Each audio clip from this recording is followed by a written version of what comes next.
Muy buenas tardes al público presente. Por favor, pedirles que se acerquen un poco más hacia nuestros expositores, de que no se dispersen, por favor.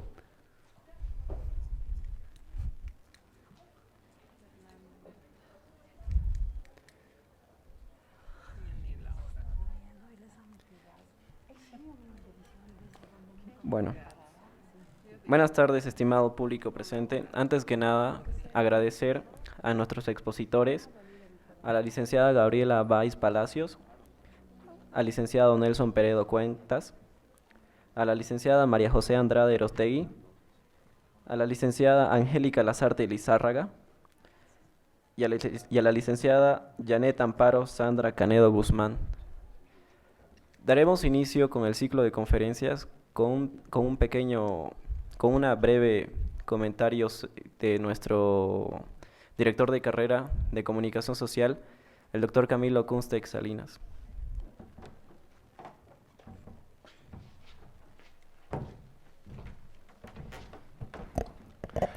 Muy buenas, muy buenas tardes. Voy a insistir en la sugerencia de quien me antecedió. Para quienes están en las últimas filas, espero algún día superemos esa nuestra terquedad de creer que en las últimas filas se escucha mejor un evento.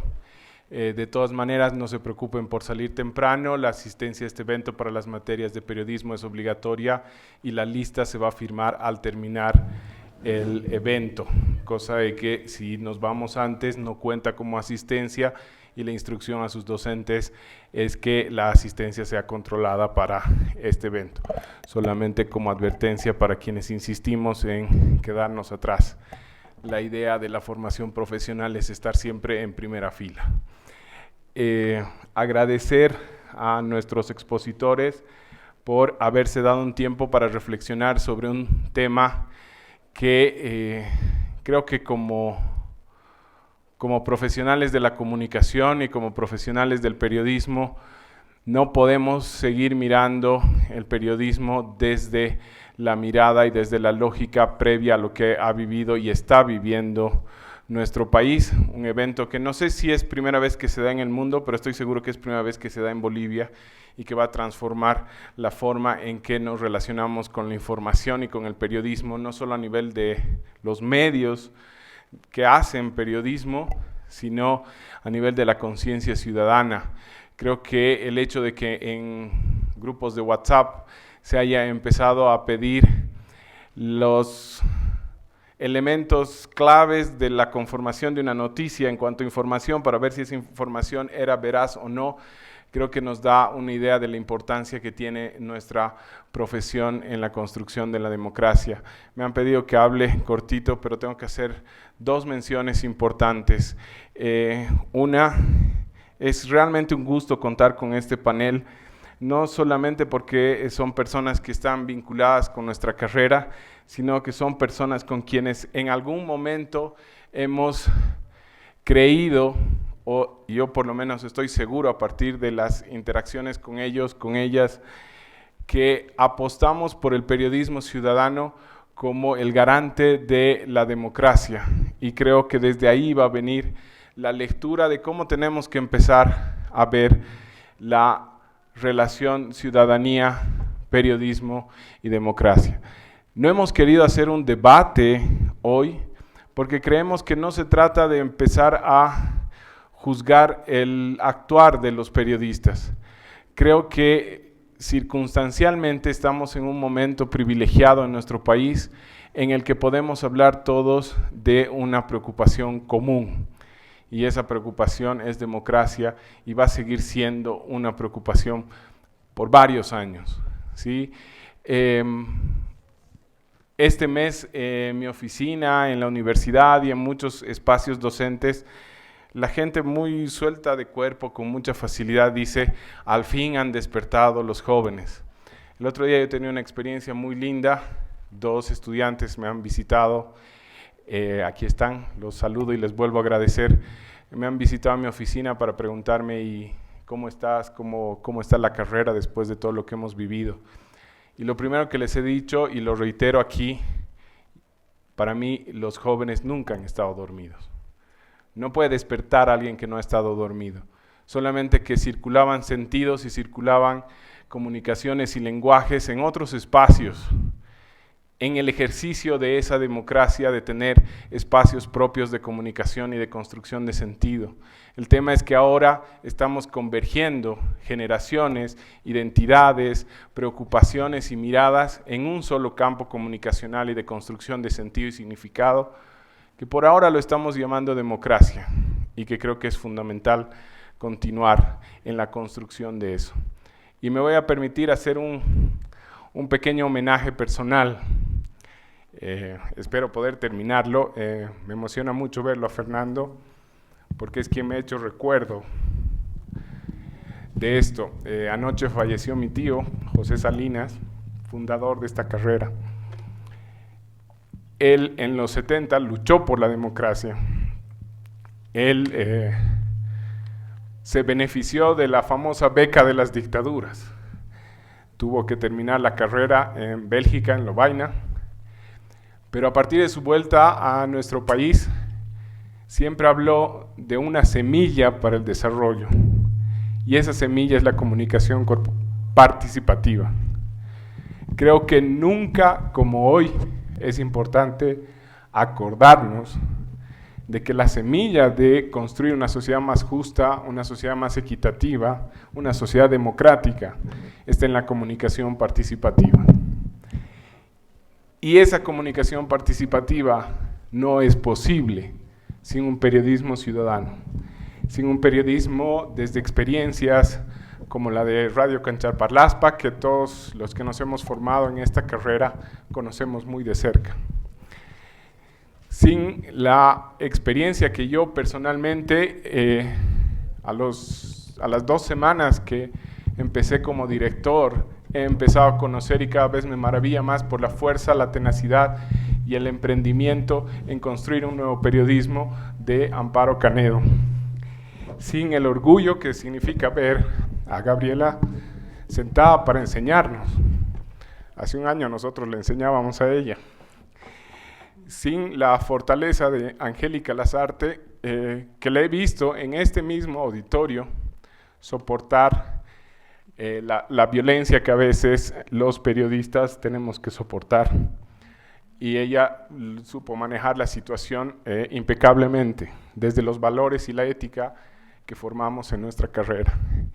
Y a Nelson, que personalmente nos hemos visto un par de veces, no sé si se acuerdan, pero que he visto su trabajo en esta construcción de un nuevo lenguaje multimedia, y no sé si han percibido, pero en varios videos de los procesos que hemos visto, se lo ve a Nelson corriendo por estar haciendo ese trabajo valiente de estar trayendo la noticia, la información, para que podamos tomar decisiones y participar.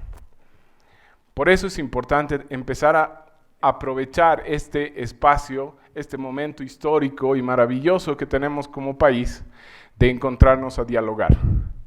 De encontrarnos a dialogar, en este caso puntual, sobre el periodismo que queremos y sobre el periodismo que estamos haciendo y hacia dónde lo vamos a llevar, porque nos demanda nuestra democracia ese periodismo comprometido.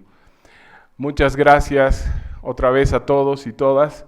Bienvenidos, esta es su casa, y cuando querramos discutir, hablar, plantear ideas, para eso está este auditorio. Varias veces me ha tocado inaugurar eventos donde no había mucha gente. La importancia de este auditorio no es el tamaño, es el símbolo que representa. Es el espacio académico más importante de nuestra universidad. Por eso ese debate, este evento, esta reflexión tenía que hacerse aquí y no en un aula, porque es el espacio más importante académicamente hablando en nuestra universidad. Aquí se hacen los actos de colación, aquí se gradúan nuestros titulados, aquí vamos a discutir, vamos a intercambiar y vamos a dialogar sobre periodismo. Muchas gracias y espero que nos charlemos, nos dialoguemos y nos encontremos muchos. Gracias.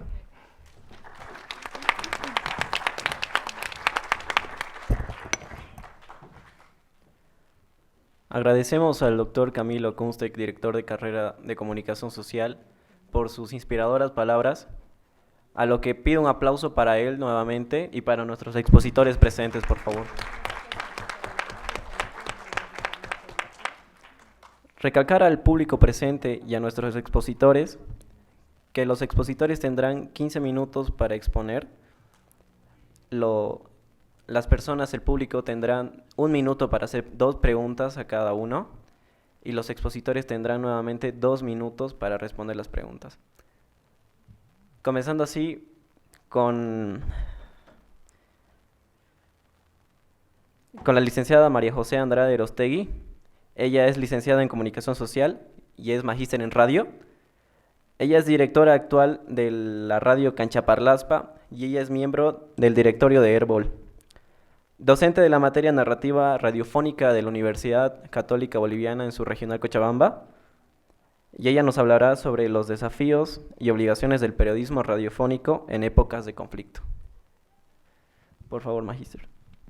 Muchas gracias, muy buenas tardes a todos los presentes, también a los colegas periodistas, un gusto compartir con ellos en este evento y felicitar también al grupo organizador por haber acertado en la elección de este tema, ¿no?, que tanto nos preocupa y tantas cosas nos ha dejado. Yo les voy a hablar de lo que son los desafíos y responsabilidades del periodismo radiofónico durante el conflicto, que lo hemos llamado las pititas, ¿no?, porque es en la radio en el ámbito que más me muevo en los últimos años. Históricamente, la radio ha sido y es un medio de comunicación del y para el pueblo. Esto por su alcance, también por el lenguaje, la cercanía que tiene con su audiencia. Ha sido un instrumento de educación y de lucha social con papel protagónico en épocas de dictadura principalmente y también en anteriores conflictos sociales que ha vivido el país. Si hacemos una radiografía de cómo está la radiodifusión actualmente en el país, son pocas las radios que todavía están haciendo una tarea, una labor educativa. Las más cercanas a hacer educación tendrían que ser las informativas, pero en realidad una mayor parte de ellas, sobre todo en las ciudades, son radios musicales, son radios de entretenimiento, hay muchas radios cristianas, evangélicas, y en el campo las radios comunitarias han sido politizadas los últimos años, ¿no? Se han vuelto muy afines al movimiento, al socialismo. Las radios universitarias tampoco han logrado tener un rol protagónico ni en la educación ni en la información. Es en estas condiciones que llegamos a... Es en estas condiciones que llega la radio, ¿no?, a las elecciones del 20 de octubre del 2019, unas elecciones que ya se veían, estaban rodeadas de cierta desconfianza, de un escenario incierto. Y bueno, llegó el día de las elecciones, las radios realizaron la cobertura informativa habitual que realizan, apertura de mesas, entrevistas a jurados, electorales, delegados, algunos eventos, algunas denuncias, la cobertura normal. Y todo se desarrollaba con aparente normalidad, pero en solo 2 días las cosas iban a cambiar.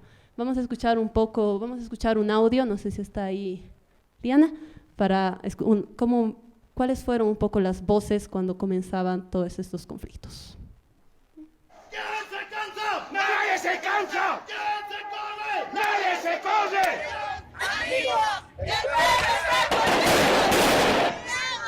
¡Amigo! ¡El pueblo está contigo! La población cruceña está a la espera que dé a conocer los resultados finales el Tribunal Supremo Electoral. Sí, evidentemente estamos aquí nosotros de Federación Carrasco, también de las 6 federaciones de Trópico de Cochabamba estamos... Exigir la renuncia en el transcurso de 24 horas. Está listo, ya está listo. No te vas a sentir discriminado. Si el señor Mesa está diciendo que con los votos de agresiones físicas, verbales, que han realizado contra periodistas en el rol de su trabajo. El gobierno era como nuestro padre, ¿cómo él va a estar contradecir? Si él ha ganado, ¿por qué tiene miedo? Debía ir a la segunda vuelta. Hay padres que están llorando y no saben dónde van a ir a buscar. No saben si van a ir al hospital o si van a buscar. Tiene que defender a la sociedad boliviana, tiene que conservar el orden público y tiene que hacer respetar las leyes en el territorio boliviano. El campesino tiene que unirse, por eso tenemos que suspender todas las medidas de presión del sector campesino. Esas eran las voces, ¿no?, durante el conflicto, Cuando el paro indefinido comenzó, los medios de comunicación, entre ellos la radio, no sabían las difíciles jornadas que se venían. Los primeros días de violencia encontraron a una generación joven de periodistas, porque hay que reconocer que la mayor parte de ellos son periodistas jóvenes que no se habían puesto nunca frente a un conflicto de esta magnitud. Además que era un paro ciudadano con nuevas características, ¿no? Las personas que bloqueaban, el tipo de bloqueo, las posiciones tan encontradas, tan encendidas, y los actores, ¿no? Eran una variedad increíble de actores, como hemos escuchado también en los audios, ciudadanos, los jóvenes con su rol protagónico, los campesinos, los políticos, más adelante también los policías. Era una cantidad increíble también de actores. Y hay que sumarle a eso la desinformación y también la violencia que se suscitó después. Por una parte, al principio, los periodistas no tenían los implementos ni siquiera para protegerse en caso de gasificación o los disturbios. Poco a poco los fuimos viendo cómo se equipaban, ya tenían casco, ya tenían máscara, estaban más identificados, pero aún así había un caudal enorme de información que no daba descanso y a veces ni tiempo de hacer la información más digerible para la audiencia. Era tal cantidad de información, de circulación, que los periodistas, por mucho que eran varios, parecía que no abastecían, la información iba actualizándose cada momento. En el caso de lo que es la radio, los periodistas estamos acostumbrados a lo que es la nota simple, ¿no? Que es la entrada, la entrevista y la salida. ¿Puedo cambiar?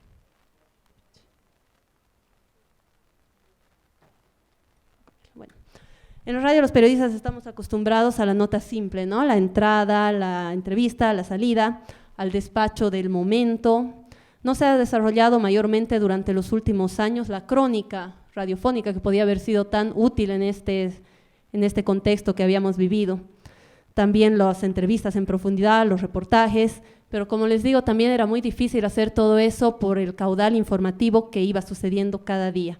Además que hay que reconocer que los equipos de prensa, sobre todo en radio, han quedado reducidos a su mínima expresión. Y por otro lado, que los periodistas radiofónicos ya no son tampoco los mismos de antes, que andan solo con la reportera y se dedican a hacer algunas notas y listo, y despachar, sino que se convirtieron también en fotógrafos y en camarógrafos. En una parte también seducidos por las redes sociales, por querer estar ahí. Y en las redes sociales hay que estar con imagen, hay que estar con fotografía, hay que transmitir al vivo además, ¿no? Las redes sociales fueron el principal escenario durante el conflicto, pero y si uno no estaba ahí, no existía. Entonces también el periodista de radio dejó de utilizar solo la reportera y constantemente transmitía en vivo y estaba en redes sociales. Si bien esto se aplica a lo que es la nueva tendencia multimedia, los medios tenemos que hacer un poco de todo, somos radio, somos imagen.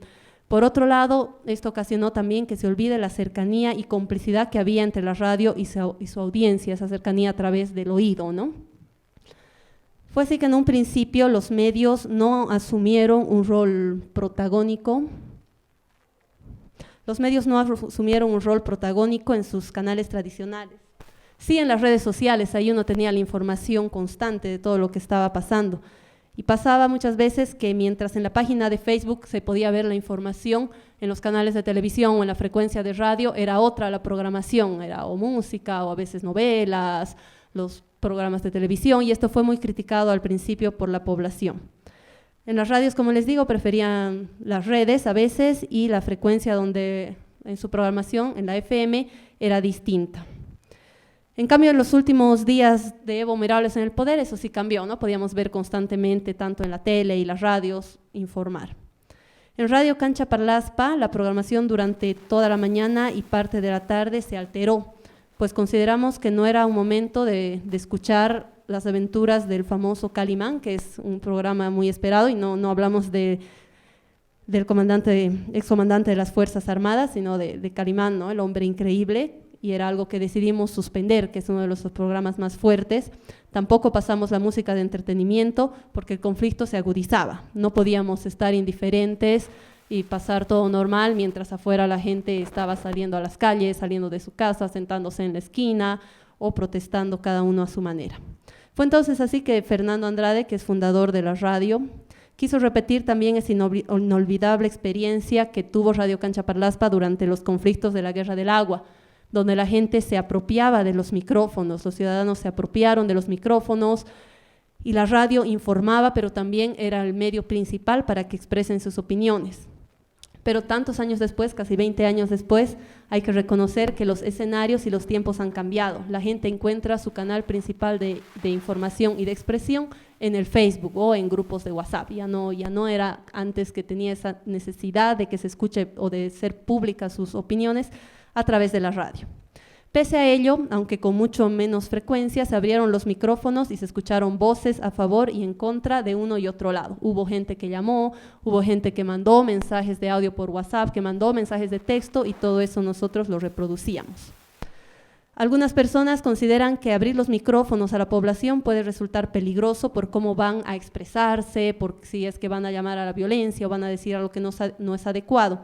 Nosotros pensamos que están en su derecho y además de informar, los medios tenemos la obligación de amplificar sus voces. Y no tuvimos en ningún momento este tipo de opiniones que hagan daño. Realmente eran opiniones muy sentidas, muy comprometidas las que nos daba la gente cuando nos llamaba o cuando mandaba sus mensajes de texto. En cuanto a la noticia del momento, sobre todo en redes sociales, los periodistas estaban cumpliendo su labor informativa de manera correcta, aun cuando el ambiente se tornó hostil de uno y otro bando para ellos, que seguramente nuestros compañeros ya nos van a contar también sus experiencias. Los acusaban de uno y otro lado, pero ¿de qué lado estaban los medios? Era la gran pregunta, ¿no?, que ponía yo allá. No se puede negar que algunos sí estaban condicionados por compromisos políticos, por la publicidad estatal o también cierta afinidad al partido de gobierno en ese entonces, al movimiento al socialismo, lo que pudo afectar su cobertura. Pero los demás, ¿de qué lado estaban?, ¿no? En conversaciones con otros directores de radio surgió esta pregunta: ¿de qué lado estamos como radio, como Red Herbol, a la que pertenece nuestra radio? Decían algunos, históricamente siempre hemos estado y debemos estar al lado del pueblo, y hay otros decían, pero ¿acaso los que están bloqueando no son pueblo? Entonces era la pregunta, ¿quién era el pueblo dentro de este conflicto? Los dos eran pueblos, los dos reclamaban que su voto sea válido. Fue así que se decidió estar a favor de la democracia, ¿no? Y la democracia no podía admitir un fraude electoral, y ya se había dejado pasar el 21F. Así que había que pelear, no podíamos haber puesto a un pueblo, uno era pueblo, el otro no. Entonces decidimos hacerlo por la democracia, ¿no?, que esa sea la cara que presentábamos. Aún así la gente no lo entendía, ¿no?, querían que seas de uno o de otro lado. Hay que reconocer, sí, que muchas radios comunitarias tenían un discurso totalmente distinto, afín al gobierno de Evo Morales. Fue ese momento en el que nos planteamos cuál era el rol del periodista, en este caso del periodista radiofónico, dentro del conflicto de las pititas. Pues ya no era solo informar de lo que pasaba. Todos los medios lo estaban haciendo, veíamos las mismas imágenes, las mismas fotos, a veces las mismas entrevistas, todos estaban más o menos en lo mismo. Y no podíamos dejar de hacerlo tampoco, pero era necesario ir más allá. Informar, pero también construir. Así se decidió darle a la programación un giro e incluir más voces ciudadanas, análisis y exhortar a la paz. Empezamos a hacer encuestas, hablar directamente con la gente, por qué bloquea, qué piensa, qué espera, poner mensajes de paz, grabar mensajes de paz, grabar también mensajes contra la desinformación. Lo hicieron algunos estudiantes acá de la Universidad Católica, diciendo que no se compartan noticias falsas, capturas de pantalla, todo eso. Desde mi opinión, ¿no?, el conflicto de las pititas les reclamó a la radio que mire nuevamente en su interior, más allá de la noticia cotidiana, de la noticia del momento, que no solo es informar por informar lo que está pasando, y muchos medios de radio, tele, prensa, están ahí.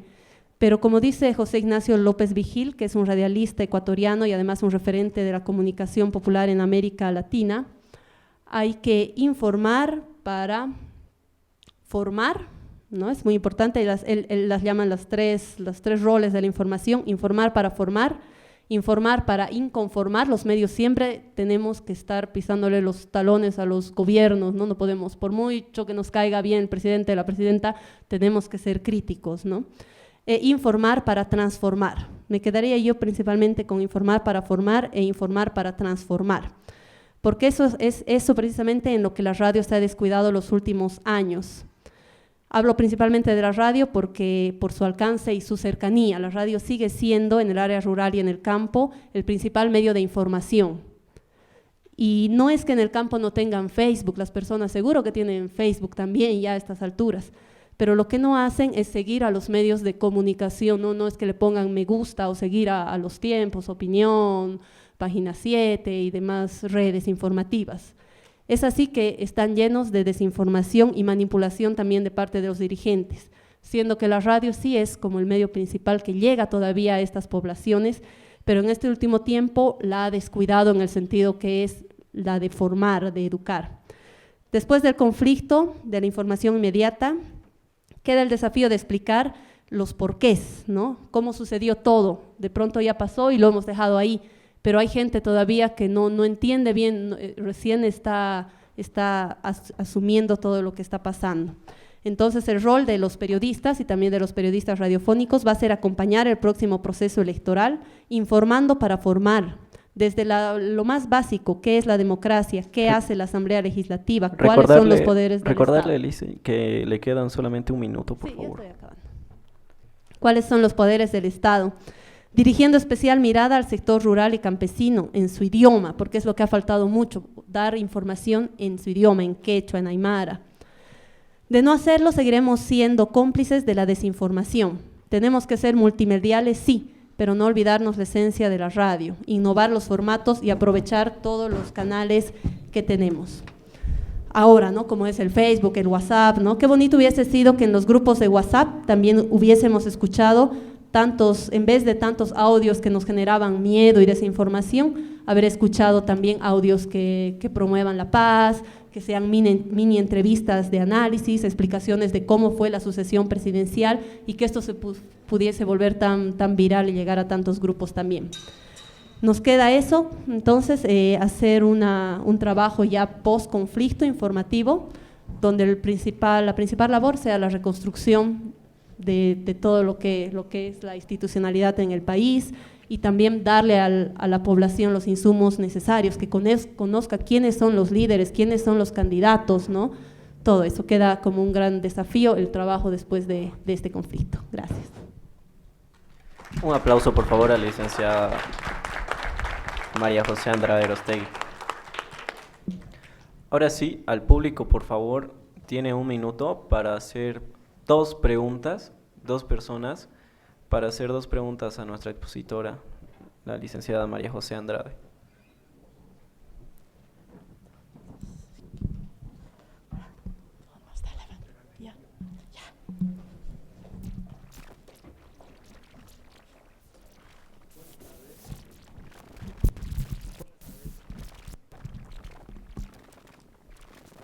Ahora.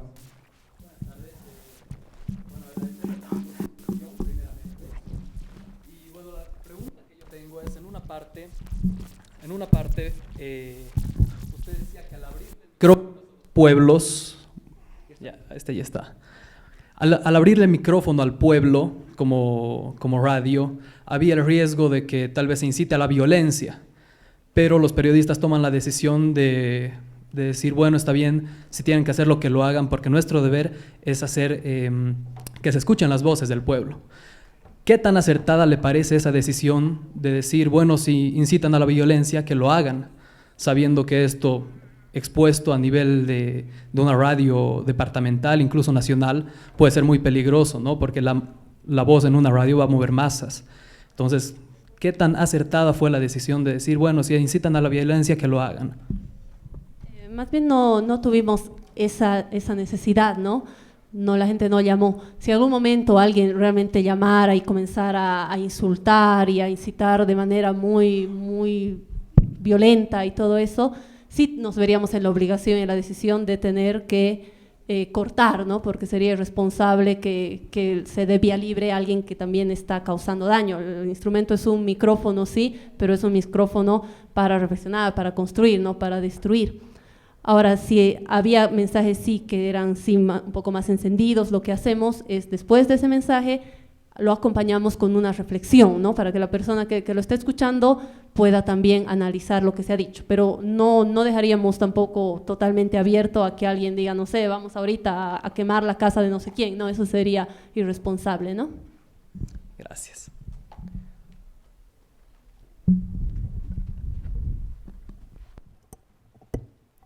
Ya que no hay otras preguntas, doctor Andrade. Ya, gracias. Has mencionado dos aspectos, que la radio ya está descuidando su labor educativa y también su misión informativa. Ambos aspectos seguramente se deben a una crisis económica que está atravesando la radiodifusión en general, ¿no? Hemos visto y lo hemos escuchado que prácticamente no hay departamentos de prensa en la mayor parte de las radios, ¿no? Y una persona o dos personas tienen que multiplicar sus actividades para hacer la cobertura, sobre todo tan intensa como la que ha demandado estos últimos conflictos, ¿no? Y en otra parte de tu exposición utilizabas la palabra todavía, ¿no? La radio todavía podría. Y a mí me preocupa pensar desde estos aspectos en el futuro de la radio. Además, con lo que comentabas de las redes sociales y todo, ahora la multiplicidad de medios que van apareciendo, nosotros que somos amantes y apasionados de la radio, obviamente nos preocupa. ¿Cuál será el futuro o qué hacer para no perder vigencia? Efectivamente, era casi imposible hacer durante los días de conflicto, hacer periodismo de profundidad o de investigación, porque era tal el caudal informativo que no lo permitía. Sí, a partir de ahora se podría trabajar un poco más en analizar todo lo que sucedió y eso. Y yo creo que la salida es utilizar las nuevas plataformas, ¿no? Al menos los jóvenes no escuchan radio a través de un aparato. Sí, las personas mayores, las personas en el campo, o todavía gente que vive en lugares lejanos de la ciudad, sí tienen un aparato, pero la mayoría de los jóvenes ya no. Entonces yo creo que el desafío es hacer productos radiofónicos, pero para otro tipo de plataformas, ¿no? Como está sucediendo actualmente con los podcasts, que ya está empezando mucho en nuestro país, y que son muy fáciles de compartir, así como se compartían los montones de audios en los grupos de WhatsApp donde decía, están viniendo por aquí, están viniendo por allá, audios pequeños también se podrían compartir, y el futuro de la radio yo creo que va a ser ese, las nuevas plataformas digitales, pero no podemos olvidarnos la magia del sonido que tiene la radio. Muchos están pensando ya que directamente la radio debe hacer videos, los programas se transmiten con video, pero el sonido puede llegar muy profundamente también. Entonces, la radio va a tener que utilizar esas nuevas plataformas, ¿no? Ahora, ¿cómo se solventan? Ya es más complicado pensar en fuentes alternativas de financiamiento porque está complicada la situación para todos los medios. Hoy hemos recibido la mala noticia de que Agencia de Noticias Fides se va a cerrar, y esa ya es una muestra de la crisis económica que hay también en todos los medios. Muchas gracias, licenciada María José Andrade. Un fuerte aplauso, por favor.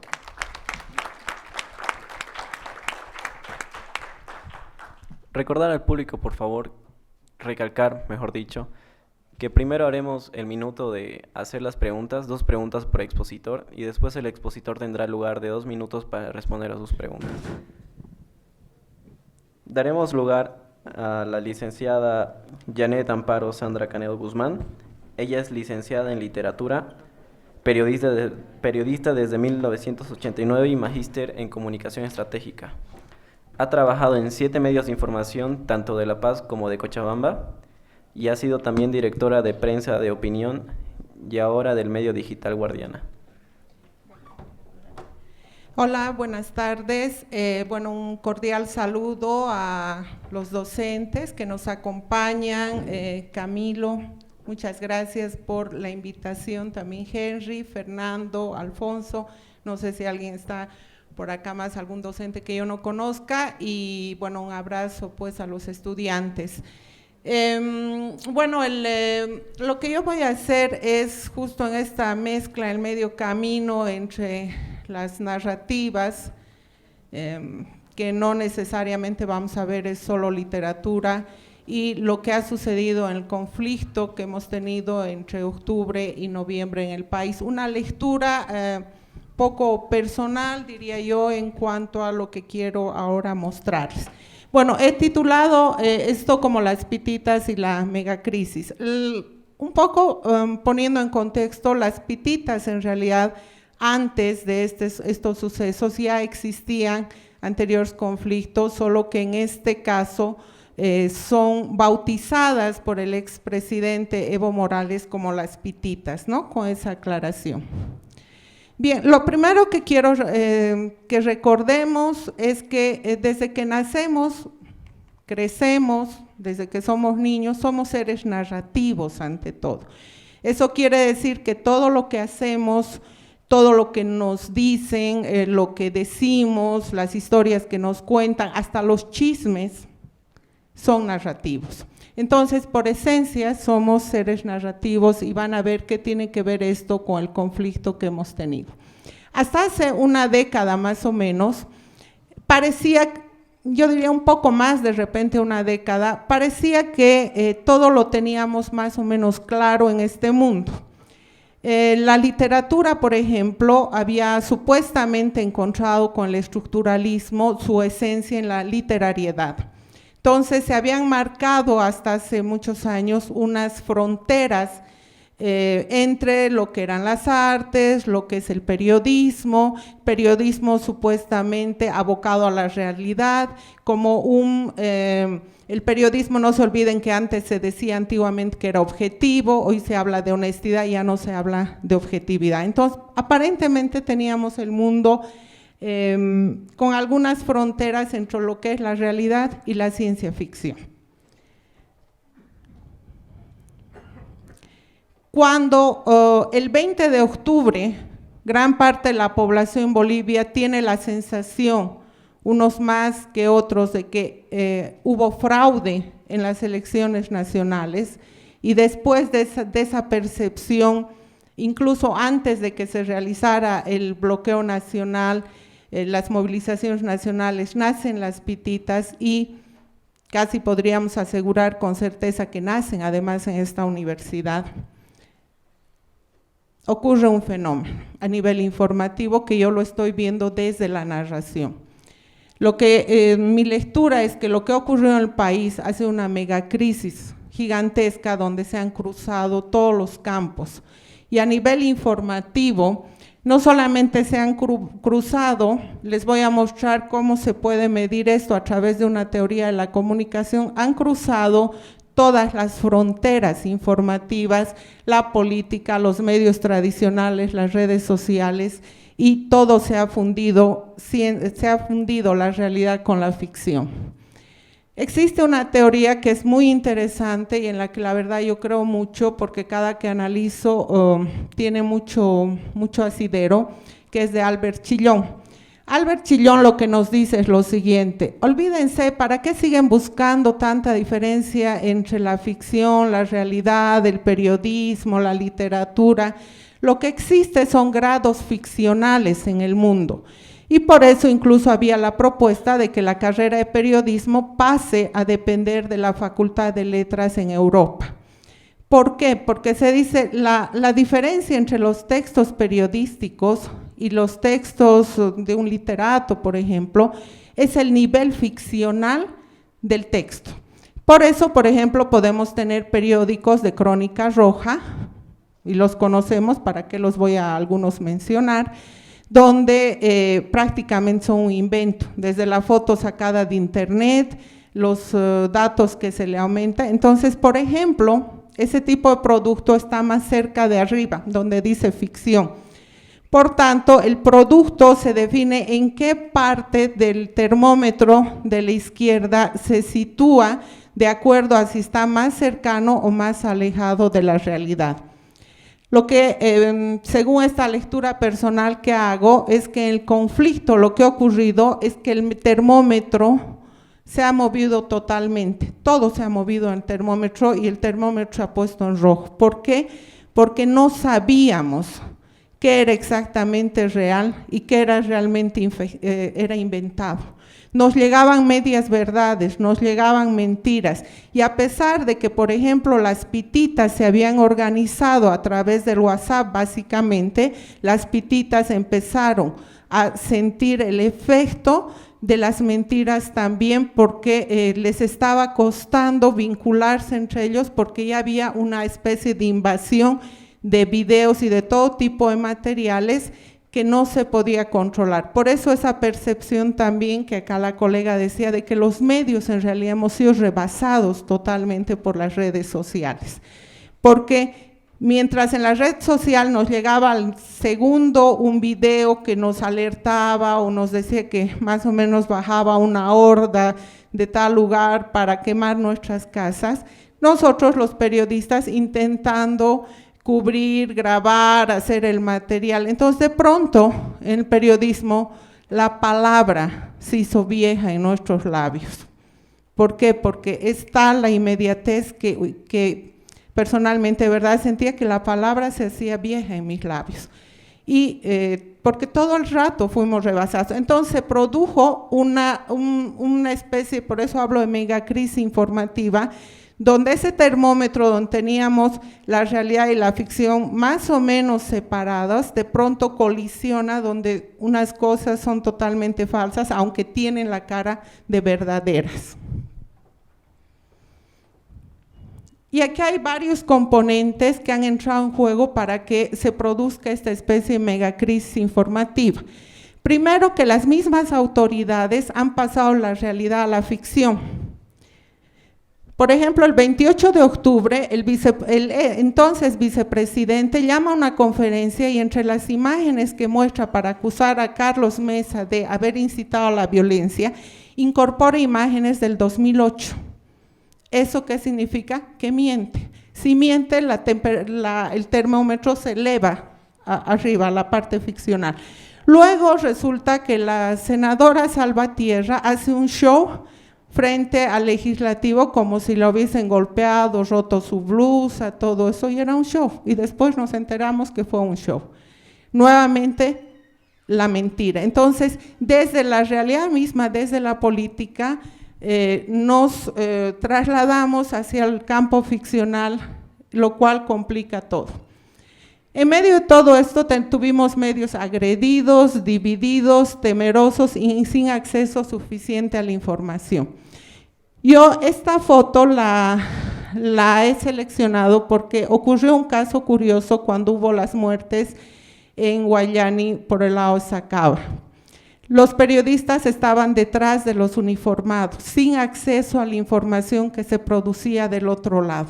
Y eso es muy grave para el periodista y puede tener serias consecuencias a la larga si esto sigue permaneciendo el tiempo. Si de acá hacia adelante los periodistas no tenemos acceso a ciertos grupos de la población, hablo por ejemplo del Chapare o lugares así, la situación no va a ser nada buena para el país.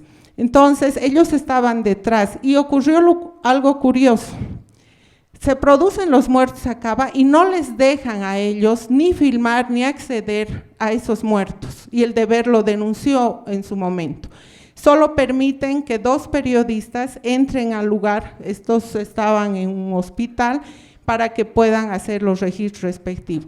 Se produce a raíz de eso un fenómeno extraño porque la gente empieza a creer que los muertos no estaban muertos. O sea, hablo del día, del momento en que se produce esto. Había la duda si realmente era esto cierto o no era cierto, porque empezaron a circular videos diciendo, miren cómo está levantando su brazo debajo de la frazada del muerto, o sea, como para mostrar que en realidad no hubo muertos. Aquí un problema grave fue el no acceso de los medios de información a estos muertos, pero esto representa todo un sector de la población a la que no tuvieron acceso.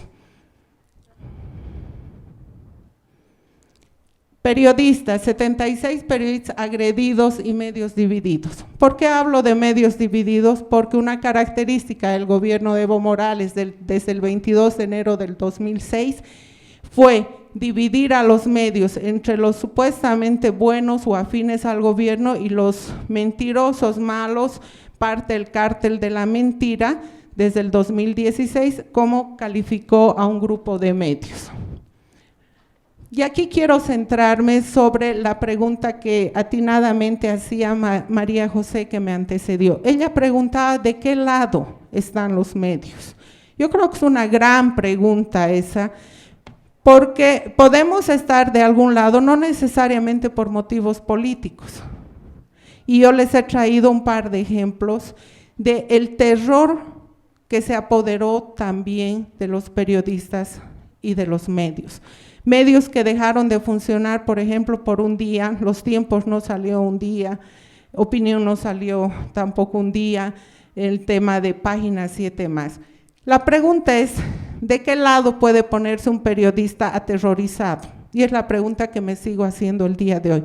Ahí están sus testimonios en La Razón, donde cuentan, Eric Ortega, que trabaja en La Razón, cuenta el pánico que vivieron ahí, cómo tuvieron que trabajar a oscuras, ¿verdad? Con las luces apagadas, dice, tecleamos con pavor, textual. Y el otro testimonio de Página 7, que se supone que según Evo Morales es el periódico opositor del cártel de la mentira, todo eso, qué interesante lo mismo, el mismo miedo, el mismo terror. Se instaló poco a poco el miedo. Esto ha sido escrito por la directora de Página 7 y ellos dejaron de funcionar, hasta donde yo sé, por lo menos un día, si no fue más.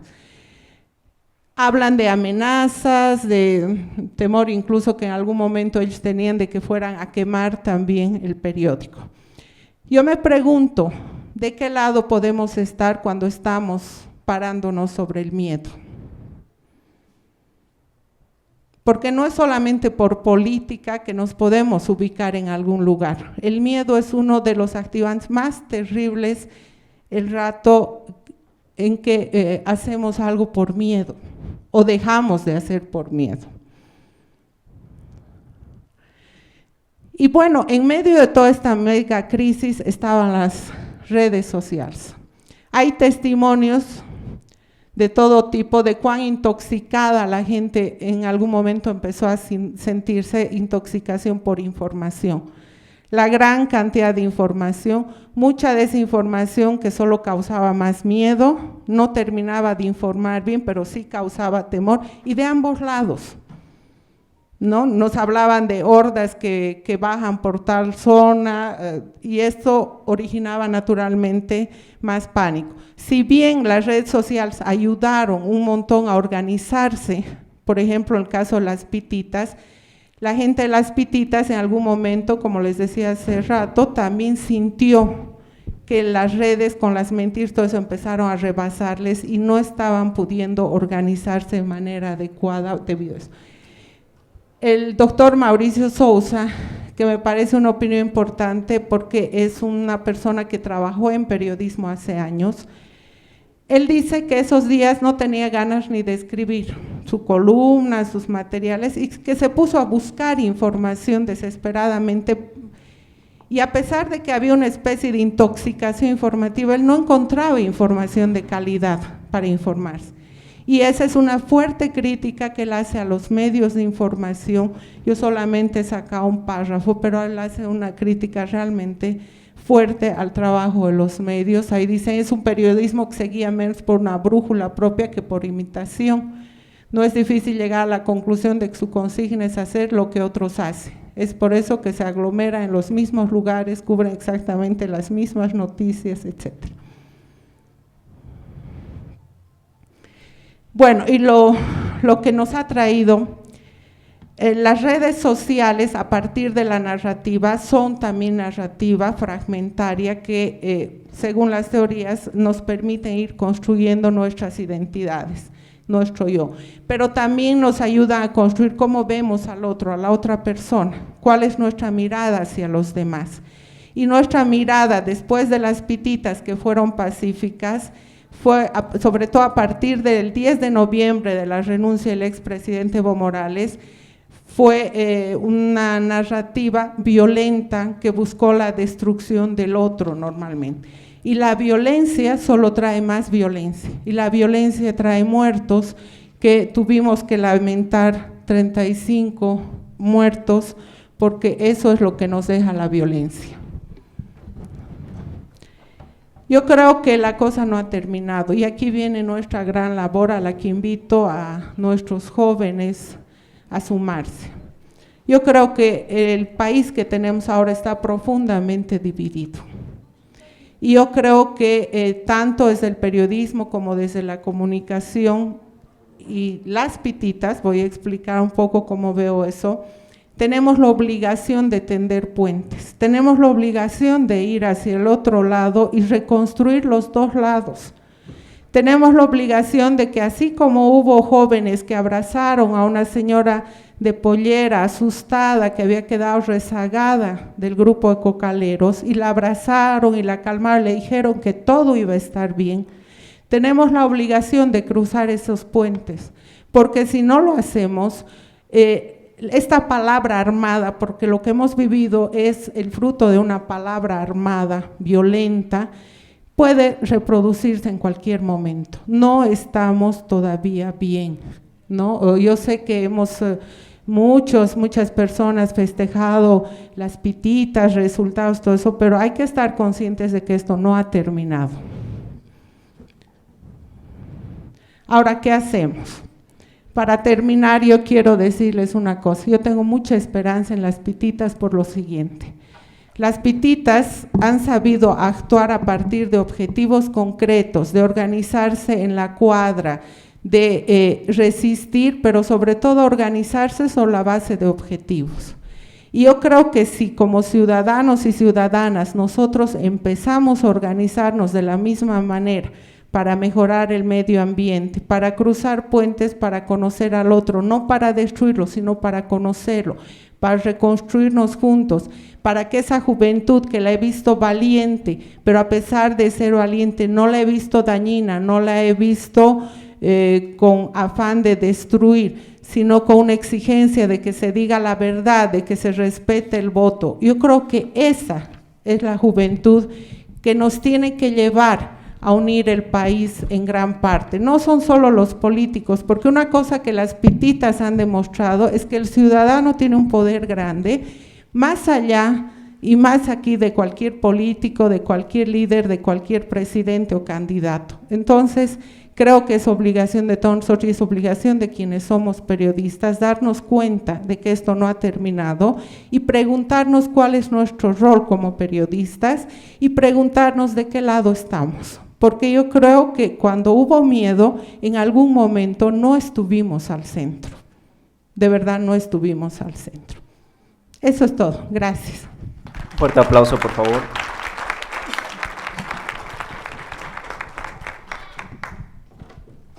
Le daremos a nuestro público su minuto para hacer preguntas a nuestra expositora. Si hay alguna persona que levante la mano, por favor.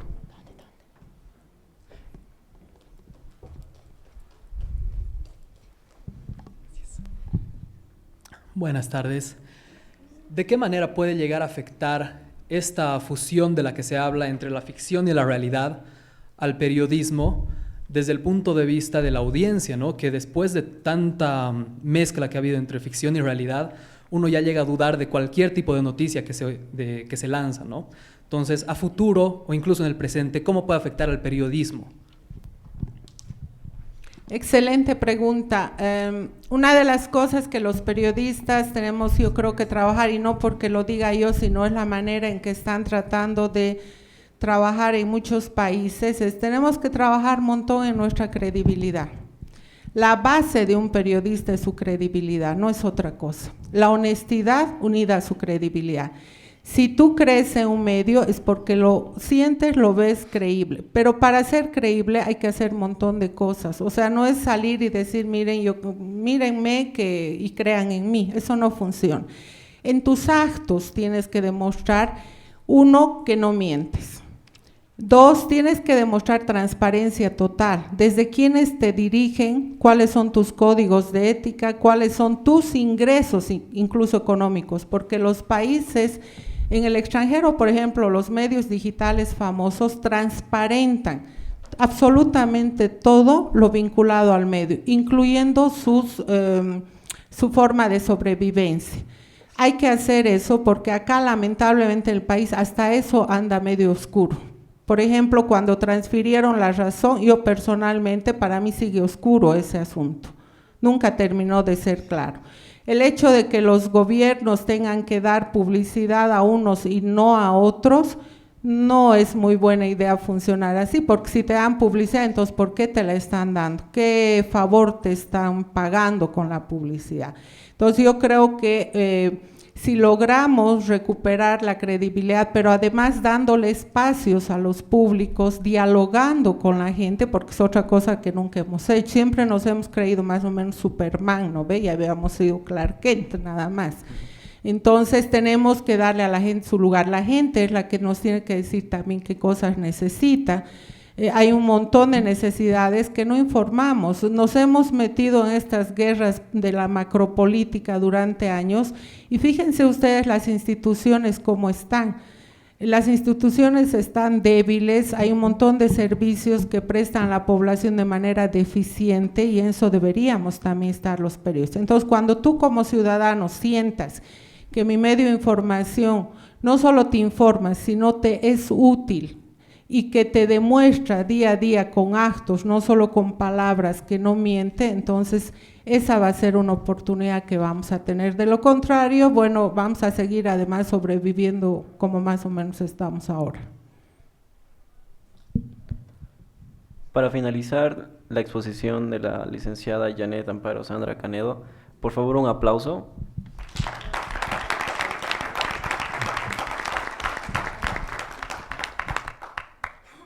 Ahora cederemos la palabra a la licenciada en Comunicación Social, Gabriela Báez Palacios. Ella trabaja actualmente en Chequea Bolivia y ha escrito para la revista Punto Cero de la Universidad Católica el artículo que titula Aplicación del proceso de verificación de datos en el ejercicio del periodismo escrito tradicional de Cochabamba. Un aplauso, por favor.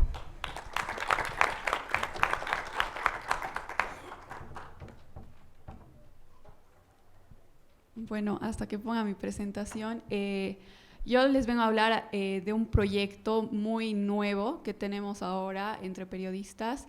Se llama Chequea Bolivia y hemos estado trabajando muy fuerte desde junio de este año, que hemos abierto nuestra página de Facebook.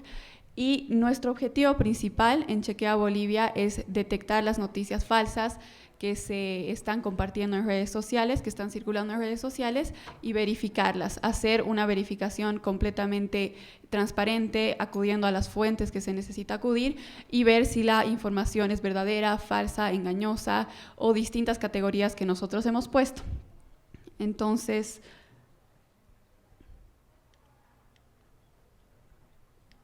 un ratito, se ha ido hasta no sé dónde mi presentación.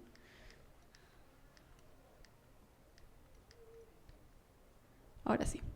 Bueno, ¿cómo nace la iniciativa? Yo creo que muchos de ustedes, yo creo que todos están activos en las redes sociales, saben que desde antes de las elecciones había mucha viralización de noticias falsas. Las noticias falsas, como Chequea Bolivia,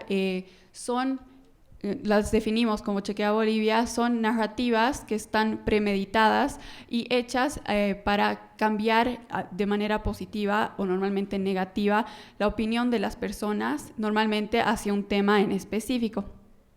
Entonces, a razón de eso y viendo que realmente las noticias falsas eran algo que estaba viralizándose en las redes sociales, nace la iniciativa de Chequea Bolivia y empezamos a trabajar con el objetivo de detectar las noticias falsas que se difunden en Facebook, Twitter, WhatsApp, para realizar una verificación rigurosa, acudir a las fuentes necesarias, como les decía antes, y ver si la información que se estaba difundiendo era verdadera o falsa o engañosa, y también haciendo la explicación que se necesita para que los lectores entiendan por qué estas noticias son de esta manera. Entonces, bueno, antes de de mostrarles algunos ejemplos algunos casos que hemos tenido nosotros durante el conflicto, quiero explicarles un poco cómo trabajamos. Como somos una iniciativa nueva, hemos también desarrollado nosotros nuestra propia metodología. Entonces, nosotros cuando nos llega una noticia, tenemos abierto un WhatsApp y el Facebook para que cualquier persona nos pueda mandar una noticia que ellos piensan que es falsa o quieren que la rectifiquemos si están dudando de ella. Entonces, lo primero que hacemos, si es que vemos una noticia o nos llega una noticia, es ver el índice de viralización que tiene esta noticia. ¿Por qué es tan importante para nosotros ver este índice? Porque ahí nos dice si realmente la noticia está llegando a muchas personas. Si es que la noticia no llega al índice de viralización que nosotros tenemos, nosotros no la rectificamos o solamente le respondemos a la persona de manera privada. ¿Por qué? Porque si nosotros rectificamos una noticia que no está viralizada, ayudamos a que se viralice más. Y eso es exactamente lo que nosotros no queremos hacer. Estamos luchando contra la desinformación, entonces no queremos que esa noticia esté más viralizada en las redes sociales. Por otro lado, vemos el origen y la autoría de la noticia falsa que nos ha llegado, de la posible noticia falsa que nos ha llegado.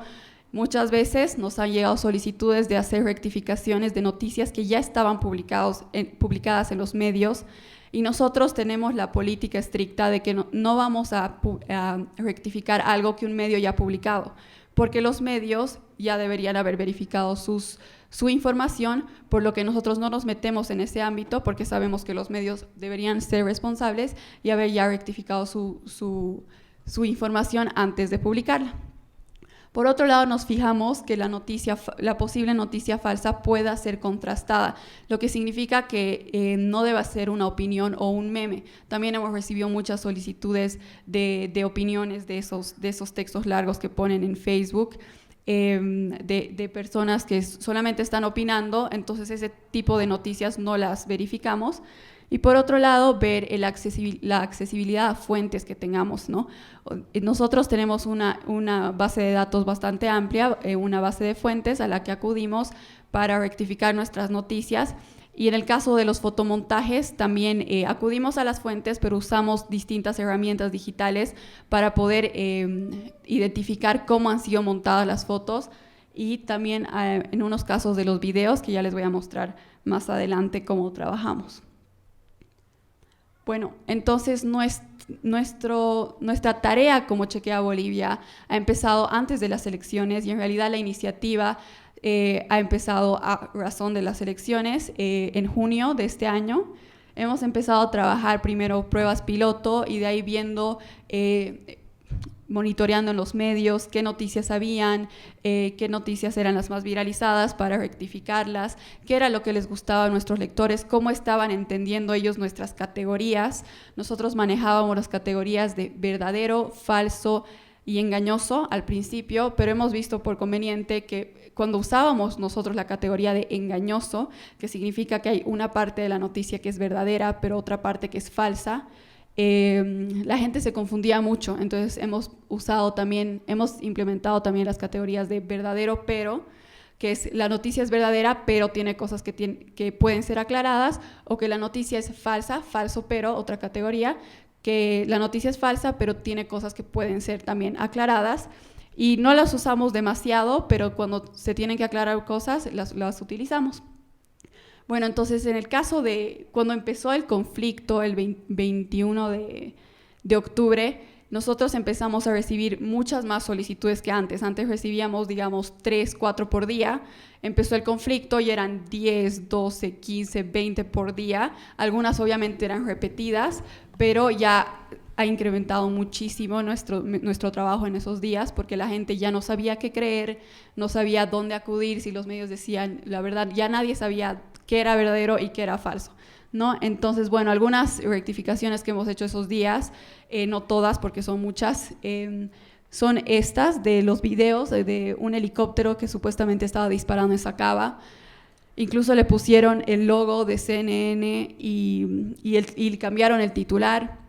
Entonces ahí nosotros hemos hecho una búsqueda rigurosa, primero en la página del medio de CNN, y nos hemos dado cuenta que está en la página de CNN International, que es la página en inglés. Entonces hemos visto también ahí, nos hemos fijado todo eso. Y también hemos encontrado el video verdadero, que se trataba de un video que había sucedido en México hace 1 o 2 años. Entonces, la noticia era absolutamente falsa y además que habían utilizado el logo de un medio reconocido para postearla, ¿no? Y lo mismo ha pasado en la noticia de abajo, que también era falsa, que supuestamente la DEA se trasladaba a Bolivia. Esa ha salido creo que el 11 o 12 de noviembre, justo después de la renuncia de Evo Morales. Salió esa noticia, estaba muy viralizada, creo que llegó hasta los 50.000 compartidos en Facebook, y eso solamente de una publicación. De otras publicaciones se pueden sumar más compartidos. Entonces hemos hecho la rectificación de esta noticia basándonos en los detalles que tiene la imagen, como el hashtag Camilo Bolivia. Entonces hemos buscado el hashtag en Twitter, cuándo se ha utilizado este hashtag, para qué se ha utilizado, durante qué entrevistas. Y el hashtag, la última vez que fue utilizado fue en junio de este año, en una entrevista que hizo Camilo en CNN sobre el tema de la chiquitanía, en agosto, perdón. Y bueno, voy a seguir porque me estoy alargando mucho. Y después otras cosas que aparecían que estaban muy viralizadas durante el conflicto. Una carta supuestamente de Carlos Mesa, que estaba renunciando a su candidatura, que era totalmente falsa. Nosotros acudimos a su equipo para que nos expliquen y nos rectifiquen la noticia. Y después una carta que supuestamente, una ley que supuestamente decía que se iba a cortar el acceso al Internet. Esto fue al principio de los 20 días de conflicto. Después están estos tweets. En el caso de Robert De Niro, que dijo que Evo Morales era un asesino y un dictador. Esta ha sido compartida 1000 veces, muchísimas veces, más de 1000. Y ese Twitter, esa cuenta de Twitter, en realidad no es del actor, es una cuenta de fans, y eso dice en su descripción, en la descripción de la cuenta. Entonces eso es muy fácil de identificar, y cualquiera puede entrar a esta cuenta y decir, esta cuenta es falsa, ¿cómo voy a estar creyendo esto, no? Entonces también está nuestra responsabilidad de fijarnos un poco más. Y la otra, que supuestamente era una foto de Evo Morales junto al Chapo Guzmán, que es totalmente falsa, es un fotomontaje, y hemos podido verificarla con nuestras herramientas digitales. Pueden ver más detalles sobre esta rectificación en nuestra página web. Ahorita estoy fuera de tiempo, pero los pueden revisar todos ahí. Todos estos ejemplos que les estoy dando están en nuestra página web. Otro caso es la supuesta cuenta de banco de Chase en Estados Unidos, que tenía la hija de Evo Morales, que estaba completamente montada.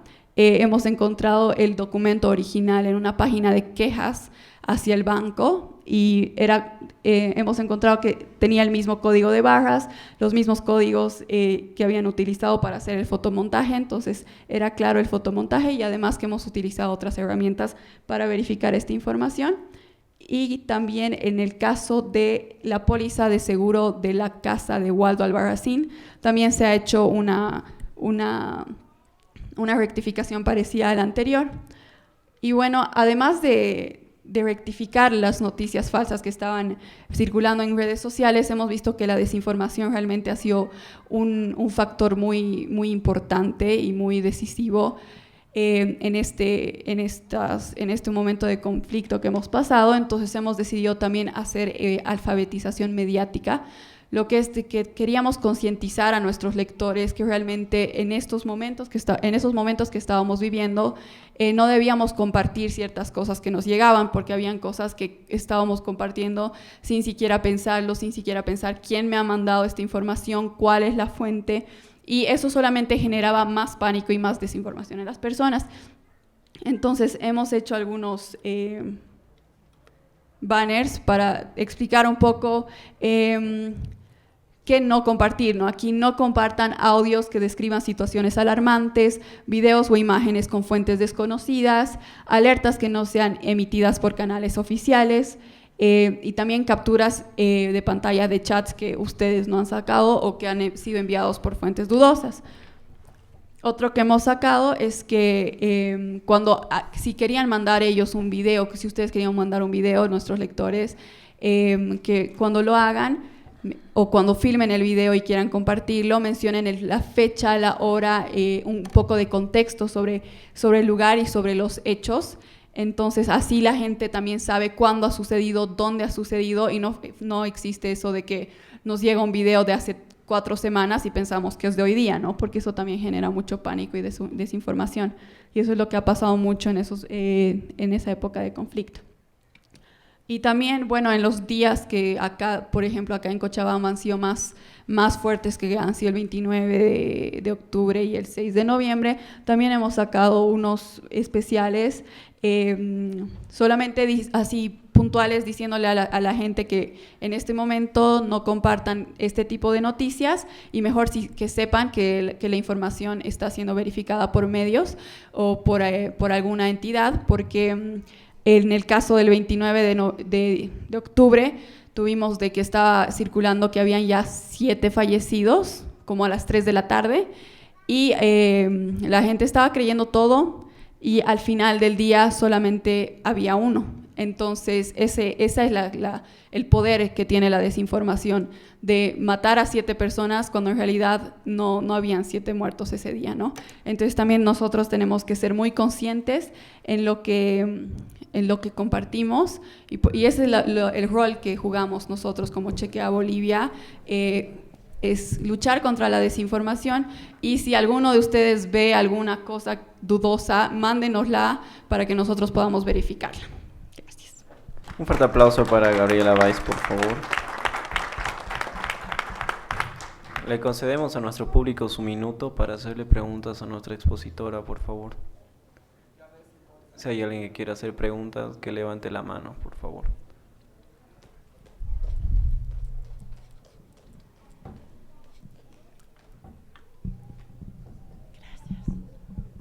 Hola, buenas noches. Yo quiero preguntarte, ¿no? Como has dicho, esta es una iniciativa nueva y van implementando cosas y demás, y durante este tiempo realmente los han inundado de información. Entonces, a base de lo aprendido, al tener tanto trabajo extra, ¿ha cambiado algo de los protocolos? ¿Se ha podido mejorar algo? Eso. Sí, gracias por la pregunta. Somos un equipo muy pequeño ahora, pero sí, o sea, como no hemos podido acudir a nuestro lugar de trabajo durante esos 20 días, realmente hemos visto cómo podemos trabajar así más a distancia, también nuestras prioridades, cómo manejarnos más rápidamente, acudir a nuestras fuentes más rápido, que esos días ha sido más difícil por los conflictos que estaban habiendo.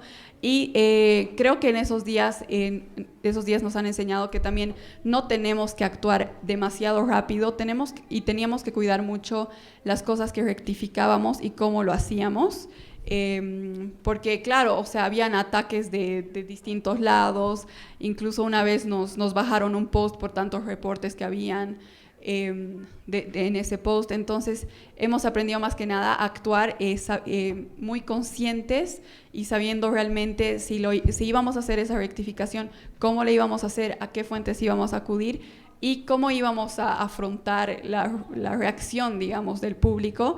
Y por otro lado, nosotros tenemos los podcasts que estamos haciendo semanalmente, y en la época de los enfrentamientos, de la crisis política, también hemos hecho el podcast, pero ha sido, claro, más difícil hacerlo, pero normalmente lo hacemos de las rectificaciones más virales que hemos hecho durante la semana y explicamos cómo las hacemos. Pero en esa época era más que nada darles consejos a nuestros lectores, lo mismo que les he mostrado, pero más charlado, como que no deberían compartir y qué cosas son las que deberían cuidar para ayudarnos a luchar contra la desinformación. Un fuerte aplauso para nuestra expositora, por favor, Gabriela Báez. Ahora es el turno de la licenciada Luz Angélica Lazarte Lizárraga. Ella tiene formación en Ciencias de la Comunicación Social, ella es licenciada y actualmente es la directora de la cadena televisiva de ATV en Cochabamba. Un fuerte aplauso, por favor. Hola. Muy buenas noches, no sé si se escucha bien. Gracias a los organizadores por este espacio. Un cariño especial a Camilo, a Fernando Andrade, a quien quiero y respeto tanto, Henry, a ustedes. Y yo he salido de esta universidad y siempre que estoy aquí me siento en casa, aunque a veces nos toquen momentos complicados, la vida es así, pero soy muy feliz de compartir con ustedes, sobre todo una experiencia, ¿no? En este caso me proponía Nati, que ha hecho prácticas en ATV un tiempo, me proponía hablar del manejo informativo en tiempos de conflicto.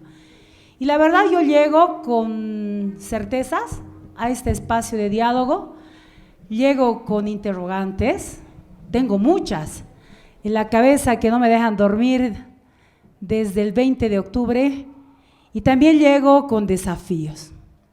Las certezas, las que tenía, las que he ido afianzando en lo que quiero ser y hacer en esta vida, son las de la pasión por el periodismo. Quiero hacer periodismo siempre, no ser candidata de nada nunca. Quiero morirme haciendo esto, aunque se sufra como un perro. Es el mejor oficio del mundo, dijo Gabriel García Márquez y lo ratifico. La certeza de que el periodismo es un servicio, un compromiso con la gente. Complejo, complicado, somos falibles y somos, yo creo que de los periodistas, los seres humanos más criticados y además con mayor vocación para autoflagelarnos. Así somos. Y así como ha sufrido Bolivia, nosotros hemos sufrido profundamente. Y yo le decía a mi mamá, que es muy viejita, pero que es mi principal consejera, le decía, mamá, creo que hacía muchísimos años, yo creo que nunca he sufrido tanto en mi vida. Y realmente han sido días de intenso sufrimiento, por todo lo que implicaba, lo que le pasaba al país y lo que implicaba estar haciendo periodismo en esos días, en la red ATV vendida, azul, paraestatal, maldita, prostituta, ¿no? Es muy complicado, pero lo hemos hecho. Tengo la certeza de que para ser un buen periodista, primero hay que ser un buen ser humano, como dicen tantos maestros del periodismo. Las malas personas no pueden ser buenos periodistas. La importancia de generar empatía con el otro, la importancia de ponerse en los zapatos del otro y a veces ser el otro, como dice Tomás Eloy Martínez, pero qué difícil en este tiempo. Vengo con la certeza de que la búsqueda de la verdad debe ser el norte del periodismo. Y vengo con varias interrogantes. Lo hemos hablado entre varios colegas, qué desafíos tenemos. Amparito, como siempre, ha hecho una explicación increíble. Le voy a pedir que me pase su presentación porque hay que aprender y estudiar más eso. Sí ha habido una crisis informativa, una megacrisis, y yo muchos momentos me he sentido atropellada por una ola que me llevaba no sabía dónde. Pero qué golpeados terminábamos en nuestro servicio hacia la gente, porque fallarle al otro es muy complicado, o sentir que le has fallado. No por la aceptación, nadie es monedita de oro. Cuando decidí ser periodista sabía que iba a llevar paliza, pero qué duro ha sido este octubre y noviembre, porque también tengo la certeza de que todos querían escuchar lo que querían oír, y si no le dabas la razón, eras el malo de la película. Vendidos, ¿quién me paga, jefa? Mi periodista con un salario, le digo mi periodista con cariño porque es mi familia, de 3,000 bolivianos, ¿quién me paga? ¿A quién me he vendido yo? Que soy tan pueblo como el de la pitita o como el que está bloqueando. Y lo más duro, les comentaba a mis compañeros antes de estar aquí en esta charla, el cansancio, el trabajar 17 horas, hemos dormido en el canal, no hemos parado ni un solo día, pero nos hemos muerto de miedo, porque cada vez las amenazas eran en tono mayor y seguíamos, y en La Paz la teníamos más dura todavía. Entonces Cochabamba tenía que sostener la información nacional en muchos momentos, y cuando llega ese periodista y te dice, yo aquí me he vendido, ¿y a mí quién me paga? Si el director nacional de la cadena tiene una línea, será pues de él, ¿no? Nosotros hemos intentado hacer el mayor y mejor esfuerzo, y es otra de las certidumbres que tengo. El equipo que dirijo, orgullosamente, la familia te dice, pues renunciar, ¿no ve? Tienes ofertas, no se tira la toalla cuando estás orgulloso de lo que haces, con tus defectos y virtudes. Y yo le decía a mi equipo, estamos dignos haciendo lo que creemos, con las herramientas, con el esfuerzo, con los errores y con la mayor dignidad del mundo. Y un requisito para ser periodista, además de ser buena persona, es sentirte orgulloso de lo que haces. Sentir que lo haces con dignidad y saber que te equivocas y que tienes que superar esos errores. Estoy 23 años en ATV, ha tenido 5 propietarios diferentes y he tenido 12 directores nacionales de prensa. Y creo que siempre he hecho el periodismo en el que sueño. Claro, vas mejorando, vas estudiando, aprendes algunas estrategias, pero tu esencia y tu compromiso no debería cambiar, aunque vengan manazos de un lado y del otro. Esas son mis certezas. Y comparto con ustedes lo duro que ha sido. También las interrogantes que sentía, porque había momentos en que ya no quería, me daba remordimiento pedirle a mis periodistas que salgan a cubrir. Es compleja la tele, bueno, lo multimedia, ahora es compleja, tu cámara es grande, tu logo es grande, mis compañeros han trabajado en muchos casos sin logos y sin chalecos, porque estábamos proscritos, éramos mala palabra, ¿no? Y tenía un par que se rebelaban y que salían con cono y con chalecos de ATV. Al final, yo creo que todos los medios de comunicación y periodistas hemos sido muy criticados y maltratados, así como el país entero ha sufrido el maltrato de la vulneración de su voto. Pero creo que en mi medio, en los ámbitos urbanos donde nos desarrollamos, hemos llevado tal vez una palicita y media o doble por la línea editorial que ha marcado nuestro director. En tiempos de polarización es complicado comprender que hay programas de información y de opinión, y que en el programa de opinión esta persona decide decir, yo creo que esto es lo mejor que le ha pasado a Bolivia. Tenía un polo opuesto ahí, Ramón, que decía no, y un árbitro, María René, que intentaba. Pero aún así, las transmisiones, que son temas ajenos al periodista, cada que yo veía un espacio solicitado en ATV, temblaba. Y agarraba el celular y con la irreverencia que me caracteriza, despotricaba y claro, he sido invitada a retirarme de ese medio al que amo con mi vida, porque siento que es como una hechura. 23 años ahí tampoco es poquito tiempo, ¿no? Entonces yo decía, bueno, ¿y ahora qué hacemos? Mándenme mi memo, ¿no? Sin embargo, decía, no voy a dejar de hacer esto que amo y como yo creo que hay que hacerlo. Ha sido muy complejo. Al final yo les decía que sentí un remordimiento de decirle a ese equipo, joven en su mayoría, así como el Gaby, hay mayores también, pero no tanto, vayan a la calle, ¿no? Y lo más duro era verlos llegar, no cansados, quemados, qué sé yo, con el hollín de las fogatas, se han caído en motos, han sufrido agresiones físicas, ¿cuántos periodistas eran, Amparito? ¿20? 76 en el país, unos y otros, ¿no? Los supuestos paraestatales y los independientes. Lo más complicado era ver cómo llegaban tan golpeados moralmente por la cantidad de insultos que habían recibido y gritos, y muchas veces se quedaban minutos en los bloqueos escuchando gritos, y sobre todo cuando te miran con odio, es terrible, ¿no? Yo creo que a cualquier persona le lastima sentir eso, pero se entiende, son gajes del oficio y bueno, nos ha tocado. Y yo creo que muy pocos hemos hecho el ejercicio de mirar adelante y decir, ¿y ahora qué vamos a hacer? Seguimos en la ola, ya ha bajado desde mi lectura, pero todavía están viniendo pequeñas olitas y todavía estamos reaccionando de lo que hemos vivido. Lo que no hemos hecho ha sido dejar de informar y dejar de trabajar. Es la peor adversidad que yo he experimentado en estos 23 años. En la guerra por el agua, en Octubre Negro, en Enero Negro, en los conflictos cocaleros, en los enfrentamientos terribles que había en el Chaparé, yo estaba ahí, en la cobertura. Una de mis primeras coberturas me hice pis de miedo porque pensé que me iba a morir. Otra cosa es con guitarra, otra cosa es estar ahí. Les decía a otras personas que me explicaban desde la teoría lo que hicimos mal. Tienes miedo, y lo decía muy bien Amparo, ¿de qué lado del conflicto puedes estar cuando tienes tanto miedo? cuando estás tan terriblemente golpeado. Y ojo que no es victimizarse, porque hemos elegido esto y nos encanta. Y lo vamos a seguir haciendo hasta que podamos, hasta que el divino creador nos dé vida, obviamente con el desafío de mejorar.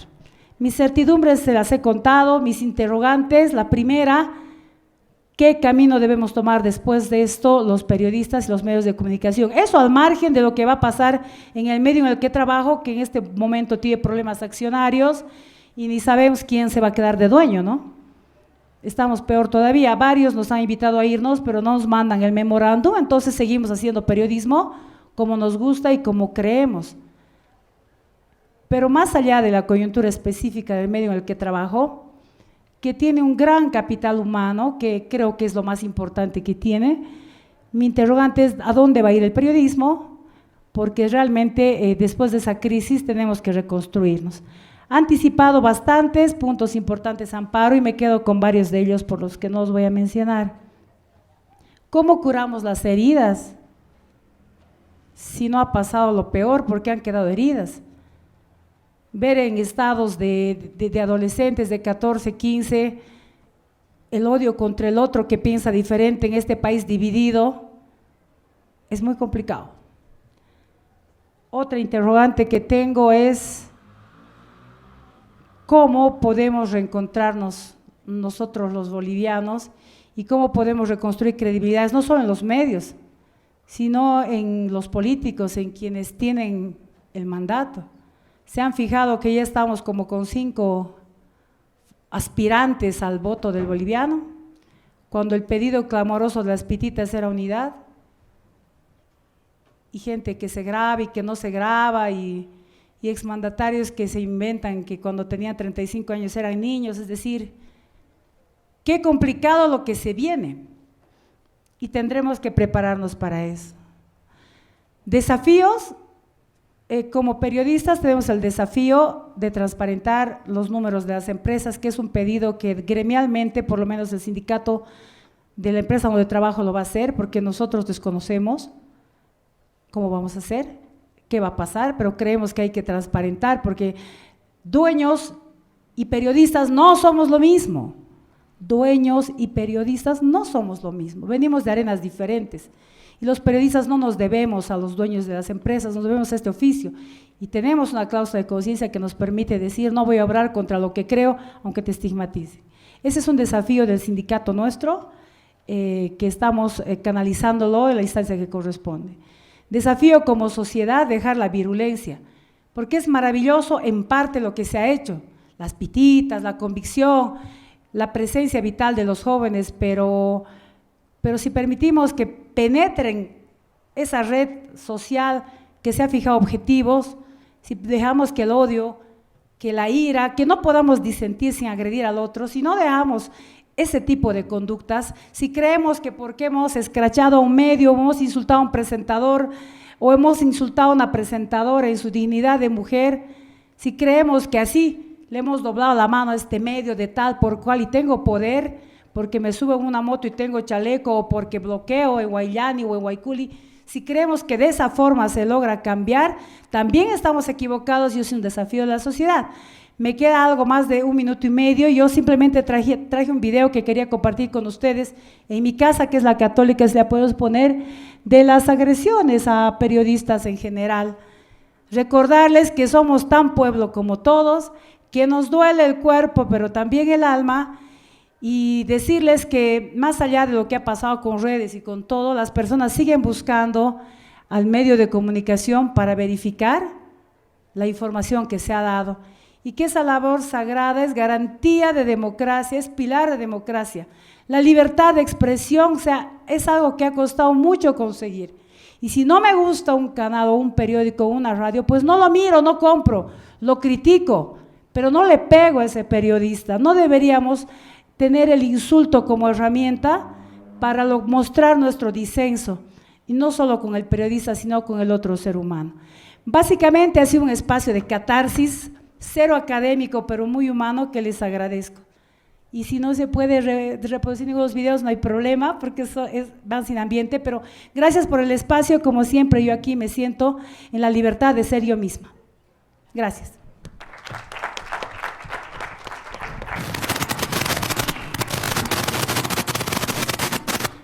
Bueno, creo que estamos fuera de tiempo. Básicamente son videos de agresiones que hemos sufrido de uno y otro lado, pero lo podemos dejar así. No te preocupes, daremos paso a las preguntas porque creo que ya se nos ha hecho larguito. Le damos el espacio a nuestro público de 1 minuto para hacer las preguntas correspondientes, por favor. Gracias. Buenas. No puedo dejar de aprovechar la oportunidad de hablar con una persona que tiene experiencia en 23 años en la comunicación, en un canal que ha sido tan importante a nivel nacional, en un debate que estamos teniendo ahora, ¿no?, que es muy importante. Y yo veo mucho, me interesaría saber tu opinión acerca del debate que tenemos, que es también una crisis generacional y de medios tecnológicos que también está sufriendo el mundo de las noticias y de la comunicación, ¿no?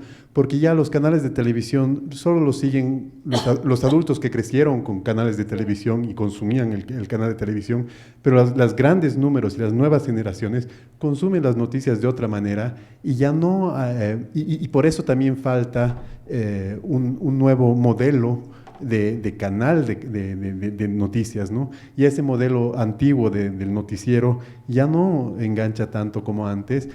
Los recursos para producir ese tipo de noticieros ya están al alcance de todos, hasta los que hacen noticias falsas, ¿no? Entonces, para mí me parecería muy importante de parte tuya, que tienes esa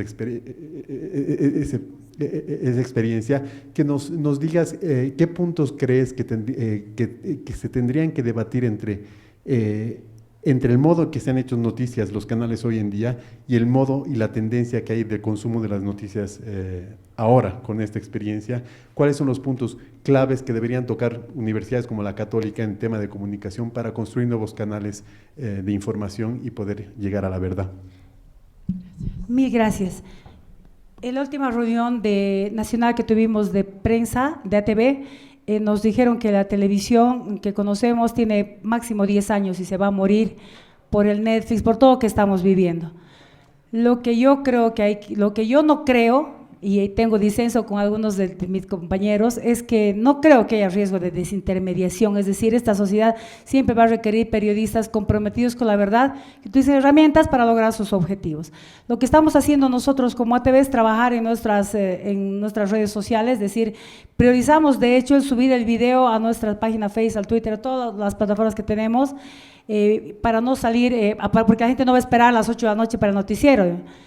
Otra forma que enganche más, no lo encuentro porque el periodismo tiene que ir con fuentes, tiene que aproximarse a la verdad, tiene que tener esas herramientas que le hacen ser periodismo y no, digamos, un fake news. No sé si va a sobrevivir a la televisión. Ahora la televisión en Bolivia lo que más se ve es Página 7, por 3 buenas razones. Factor X, los programas matutinos con mucha piel, con masajes reductores de caderas, con body paint, y el otro entretenimiento parece no ser tan atractivo, pero es de momento lo que estamos haciendo nosotros, hacer entretenimiento sano. Los programas de periodismo, digamos, de profundidad, como Documentos, ATV o como Los Secretos de la Calle, se mueren por falta de auspicios, pero nosotros vamos a seguir haciéndolos mientras podamos vivir. Me has hecho una pregunta difícil, creo que no te respondí del todo, pero es lo que sé. Pido un fuerte aplauso para nuestra expositora, Luz Angélica Lazarte Lizárraga. Para concluir, le cedo la palabra al licenciado Nelson Peredo Cuentas. Él tiene un diplomado en educación superior y en gestión de proyectos y se dedica al periodismo desde el año 2012. Actualmente es el editor en la sección de política del periódico Los Tiempos. Por favor, licenciado.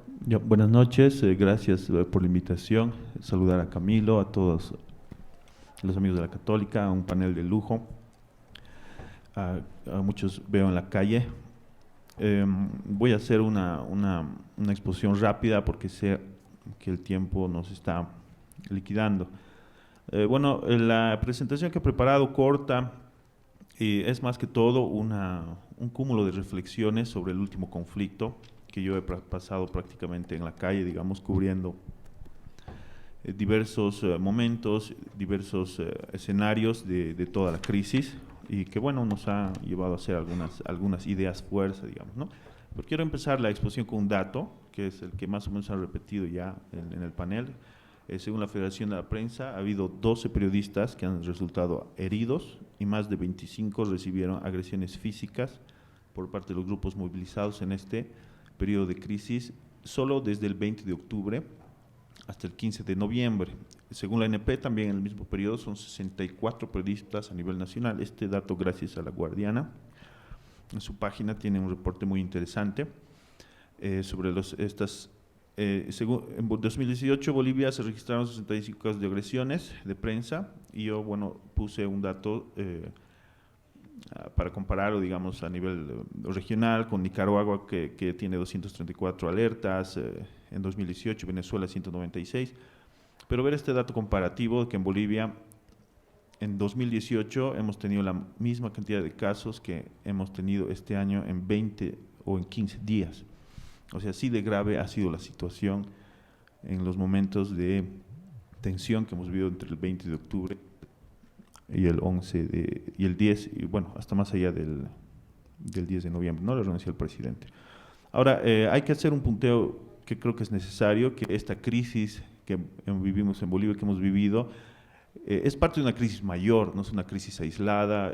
Lo que pasa en Bolivia es también parte de una tendencia global de crisis de la democracia, de la crisis de representación, de la crisis de los partidos, de la crisis de cómo la gente se representa en el Estado, de cómo interpela en el poder. O sea, el periodismo no es algo aislado, ¿no? El periodismo no está al lado de otras ciencias, de otras profesiones. La comunicación está al lado de otras ciencias que interactúan y que muchas veces nos engloban, nos subsumen.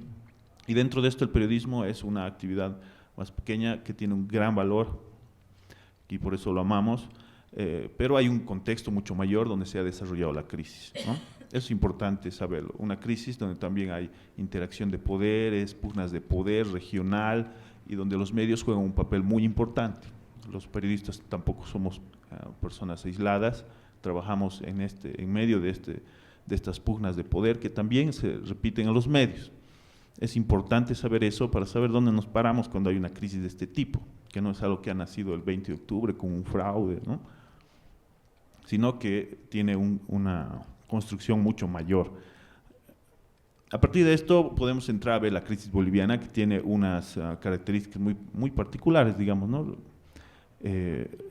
Que se han representado en la crisis de la democracia, crisis de los partidos, justamente la aparición, por ejemplo, de Carlos Mesa, como un ente aglutinador de una persona, una comunidad, digamos, que aglutinaba todo el descontento, que de alguna manera ha sumado el MAS en sus 14 años de gobierno.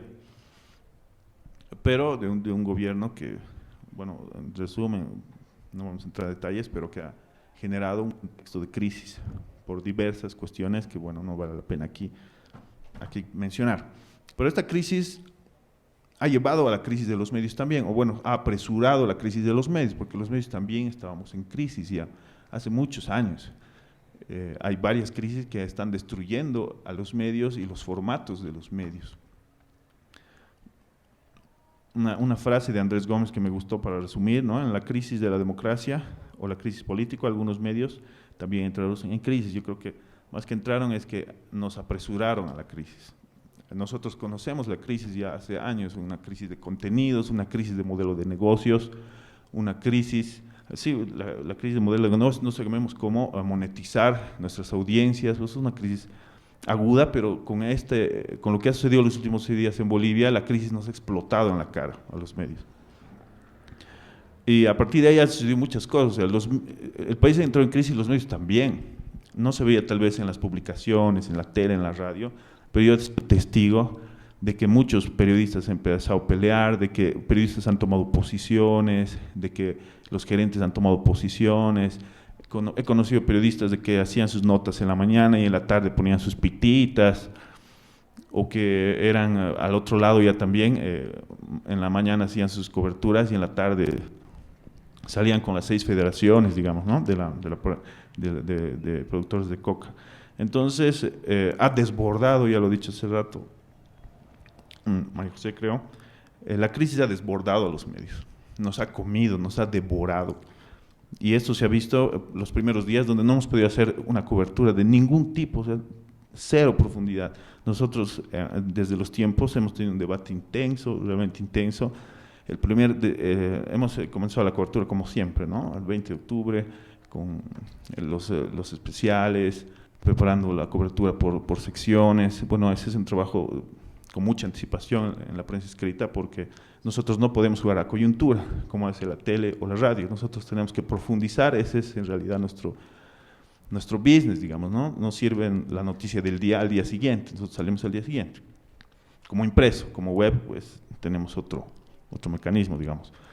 Pero tuvimos una crisis de concepto, tuvimos una crisis de posición. O sea, golpe de Estado o fraude. A ver, ahorita hago una encuesta y van a ver que al final las consignas se vuelven posicionamiento, no solo aquí en las aulas, sino en los medios, porque somos humanos, somos personas, tenemos tendencias, vemos las cosas que todos ven. Entonces ha habido un debate de conceptos, ha habido un debate de posiciones en los medios y ha habido peleas. Como anécdota les cuento, en plena balacera en Guayani, porque realmente había balas, 2 periodistas han empezado a sacarse la mugre, puñetes. O sea, las balas iban y ellos peleando a puñetazos. O sea, era increíble, a ese nivel. Y otros separando mientras había el gas, pues no sabíamos si cubrir la nota, separar a mi compañero, que un cabezazo. O sea, hemos llegado a una ruptura entre los periodistas y la audiencia, entre los medios y también entre los jefes, entre la redacción, entre los reporteros, como parte de esta crisis global. Les comento así, ha sido grave y ha pasado también peores cosas, ¿no? Los medios hemos sido rebasados en la construcción de la opinión pública, como se explicó muy bien, porque las redes sociales nos han superado en la cobertura de la realidad, pero entre comillas, digamos, ¿no? Porque en realidad los medios son muy engañosos. Creo que eso ha hablado más Gaba Beis, no voy a yo profundizar. Es una foto, esta foto la he escogido porque unos 10 minutos después se han peleado. Eso ha sido en Guayani. Entonces, esta crisis, por ejemplo, a nosotros nos ha durado incluso hasta ahora, no estamos pudiendo superar el tema de los conceptos. Nadie en los medios ha hablado de fraude o de golpe de Estado de una manera abierta, porque es un tema de consigna, de posicionamiento. Entiendo, muchos medios nos hemos jugado por apostar por la democracia, pero ha sido más una salida también política del medio, ¿no? De todos. O sea, nos ha superado la crisis, nos ha superado en la cobertura, nos ha superado en la calle, nos ha superado en la formación y en los medios para hacer. O sea, los primeros días casi ni un periodista tenía casco, ni máscara de gas. O sea, después hemos comprado, hemos amollado, o le hemos jalado la oreja al gerente. O sea, realmente se ha visto unas condiciones terribles pues, para hacer periodismo. 3 minutos. Y voy al grano.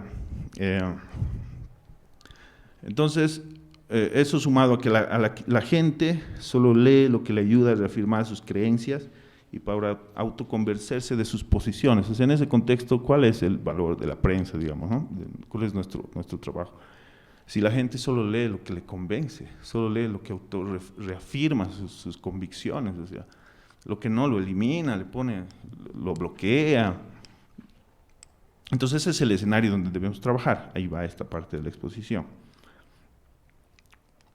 Eso nos ha llevado a un montón de cosas.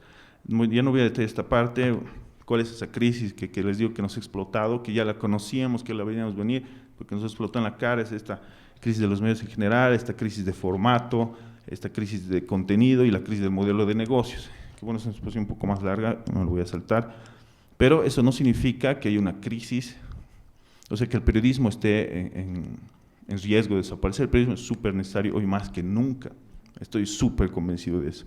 Hay una crisis, sí, del formato, que la web, que el podcast, no sé, del contenido, porque nos estamos alejando de las audiencias. Creo que ese ha sido uno de los problemas en esta crisis. Y también el modelo de negocio, porque no entra plata. Pues, o sea, en Facebook, en los tiempos, por ejemplo, les comento, tenemos millones de visitas en la página. Millones. 2 millones, 3 millones, no recuerdo. Somos la tercera o cuarta más vista a nivel nacional. En Facebook tenemos, creo que 700,000 seguidores, en Twitter tenemos 400,000, o sea, tenemos como marca potencia digital. Pero les doy el dato del 100% de ingresos de los tiempos, el 97% es por el impreso, que leen, digamos, 3 o 5,000 personas al día, que es lo máximo que se vende en un día de la semana. Entonces hay todavía una diferencia entre el ingreso por el producto, digamos, como por el producto impreso a por el digital. No podemos monetizar, y es una crisis de modelo de negocios que es realmente amplia y complicada de explicar, pero que estoy seguro que ustedes la conocen. Entonces eso nos lleva a preguntarnos que en esta crisis donde nos arrojaban piedras, nos han amenazado con quemarnos, a mí ¿cuántas piedras me han arrojado? Hemos sentido gas, el insulto, nos han hecho corretear, han roto nuestros autos, han quemado, no han quemado, pero sí han roto el hotel de Unitel, han quemado la moto de Red 1, así, nunca, yo no tengo, bueno, yo estoy 8 años en prensa, digamos, ¿no? Tal vez aquí realmente ya se han visto cosas más violentas, pero yo no, he cubierto muchos conflictos mineros, he visto heridos, he visto muertos, pero lo de Guayana, por ejemplo, me ha choqueado, ver 9 muertos, así, con sus cabezas abiertas, ha sido para mí algo realmente terrible, me ha afectado varios días. Ahora, yo creo que la gente te grite en la calle que eres prensa vendida, y tanto los masistas, digamos, como los que estaban ahí en la Plaza Calacara, los motoqueros, no sé, todos nos trataban mal, no solo los masistas. Creo que realmente estamos haciendo algo mal, ¿no? Los periodistas, creo que hay que reflexionarlo a fondo. Yo tengo algunas ideas sobre eso, pero ya me están dando el tiempo. ¿Cuáles son nuestras oportunidades? A partir de esto, ¿qué aprendemos? ¿Qué podemos sacar de positivo? Yo creo que hay que volver a los principios del periodismo, superando estas crisis, digamos, de formato, de modelo de negocios. Pero son la verdad, la precisión, la independencia, la equidad, la imparcialidad, la humanidad, la responsabilidad y algunos otros conceptos que ustedes ya lo conocen. Son los principios con los que inició el periodismo y siguen vigentes hoy más que nunca. Entonces tenemos que volver a nuestros inicios como periodistas, pero lo digo hablando de nuestros principios, digamos, ¿no? O sea, que lo demás, el tema de formatos, todo eso hay que ver las formas. Ahora alguien preguntaba cómo superamos estas crisis. Yo les digo con toda sinceridad, no hay ninguna forma escrita, no hay ningún manual. Ahorita estamos los medios, la prensa escrita es la más afectada por esta crisis porque el papel es lo primero que va a desaparecer.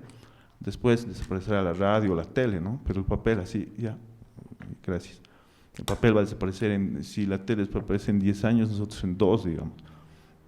Entonces, para nosotros salir de la crisis es una cuestión de vida o muerte. Y hemos intentado muchas cosas. Y ahorita estamos en un proceso de prueba y error, y la mayor parte son prueba y error, y alguna que sale bien, bueno, le metemos, ¿no?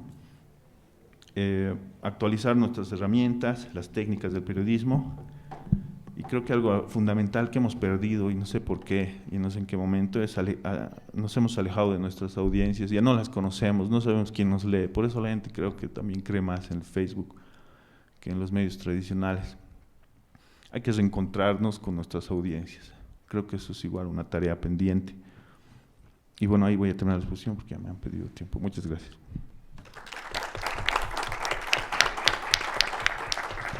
Agradecemos al licenciado Nelson Peredo por su exposición.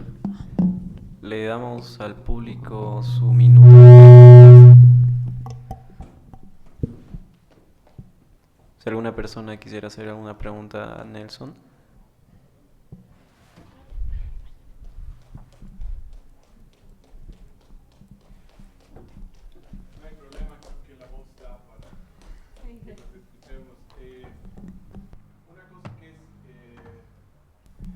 Que es importante y bueno, de todas las exposiciones creo que Nelson la ha resumido muy bien en ese periodismo en la calle, que es donde todos los periodistas por lo menos empiezan, si es que no, algunos hacen una militancia de esa reportería y realmente se la juegan por permanecer en ese contacto ciudadano. Pero La pregunta es desde la responsabilidad de formador de periodistas, o sea, ahorita mis decisiones afectan a la formación de futuros periodistas. Y siempre que pensamos en formar periodistas, pensamos en la redacción, en la producción de la noticia, en la gestión del medio.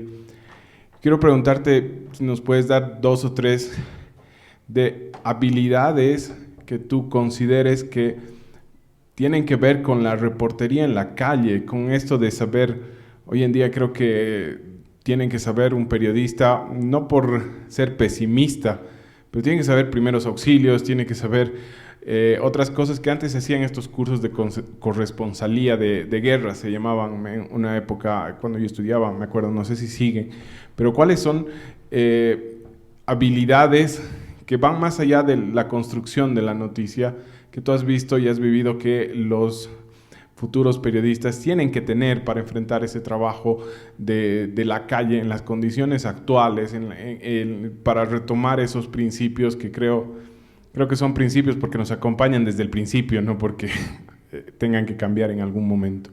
Y otra vez agradecerte tu experiencia. Gracias. A ver, habilidades en situaciones de conflicto o para el nuevo periodismo, digamos, el reportero.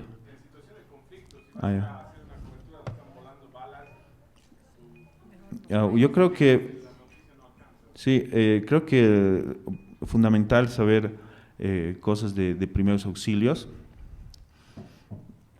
tener siempre un botiquín, digamos, básico con las cosas que necesites para ayudarte a ti o a alguien que lo necesite.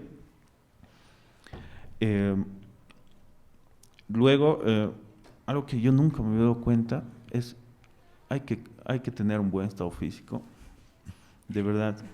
O sea, paren los trancapechitos, silpanchitos, por lo menos cuando haya crisis, porque te afecta hartísimo. A ver, correr con gas y con 10 kilos de más como yo, ya 15 kilos ya siendo sincero, es jodido y el gas te hace más efecto.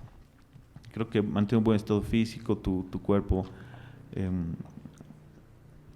digamos, atlético, no tampoco es el modelo, nada. Y creo que también conocer a detalle, no a detalle, sino por lo menos las cuestiones más básicas de un live, ¿no? O sea, que tú puedas enviar varios despachos al mismo tiempo. Y esto es posible. Hay que tengas un equipo con un celular, una batería extra, una par de herramientas que son fundamentales, otro celular, si es posible también tu wifi portátil porque la señal se cae, o sea, un pack básico, digamos, ¿no? de periodista multimedia, y que sepas usar esas herramientas para hacer un despacho rápido en 2 o 3 formatos diferentes, ¿no? Porque ahora ya no es el audio nomás o la foto, ya no te sirve, es audio, video, texto y un en vivo más, ¿sí? Entonces aprender esas técnicas que no son tan complicadas creo que es igual fundamental. Eso creo que puedo aportar ahorita. Un aplauso, por favor. Como resumen de nuestra conferencia, lo que podemos rescatar que dijo la licenciada María José Andrade sería que tras el conflicto los medios no estaban preparados. Un radialista ya no solo grabó, sino que también transmitió en vivo. Acerca de la licenciada Sandra Canedo, los medios fueron rebasados y la palabra se hizo vieja. Acerca de Gabriela Báez, rectificábamos las noticias a partir de sus estándares de viralización. Acerca de la licenciada Angélica Lazarte, que tras la crisis tenemos que reconstruirnos, no solo en los medios ni en la televisión, sino que también en lo político. Acerca del licenciado Nelson Peredo, hemos llegado a una ruptura entre el periodista y el ambiente y fuimos rebasados.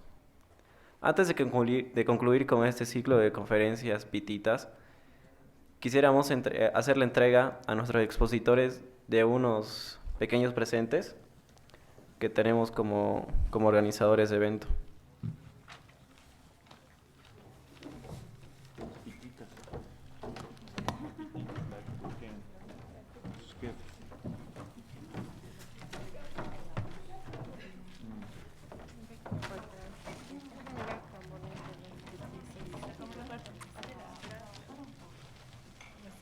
el de Guaypuli. Ah, ya recuerdo. Porque había una muy grande.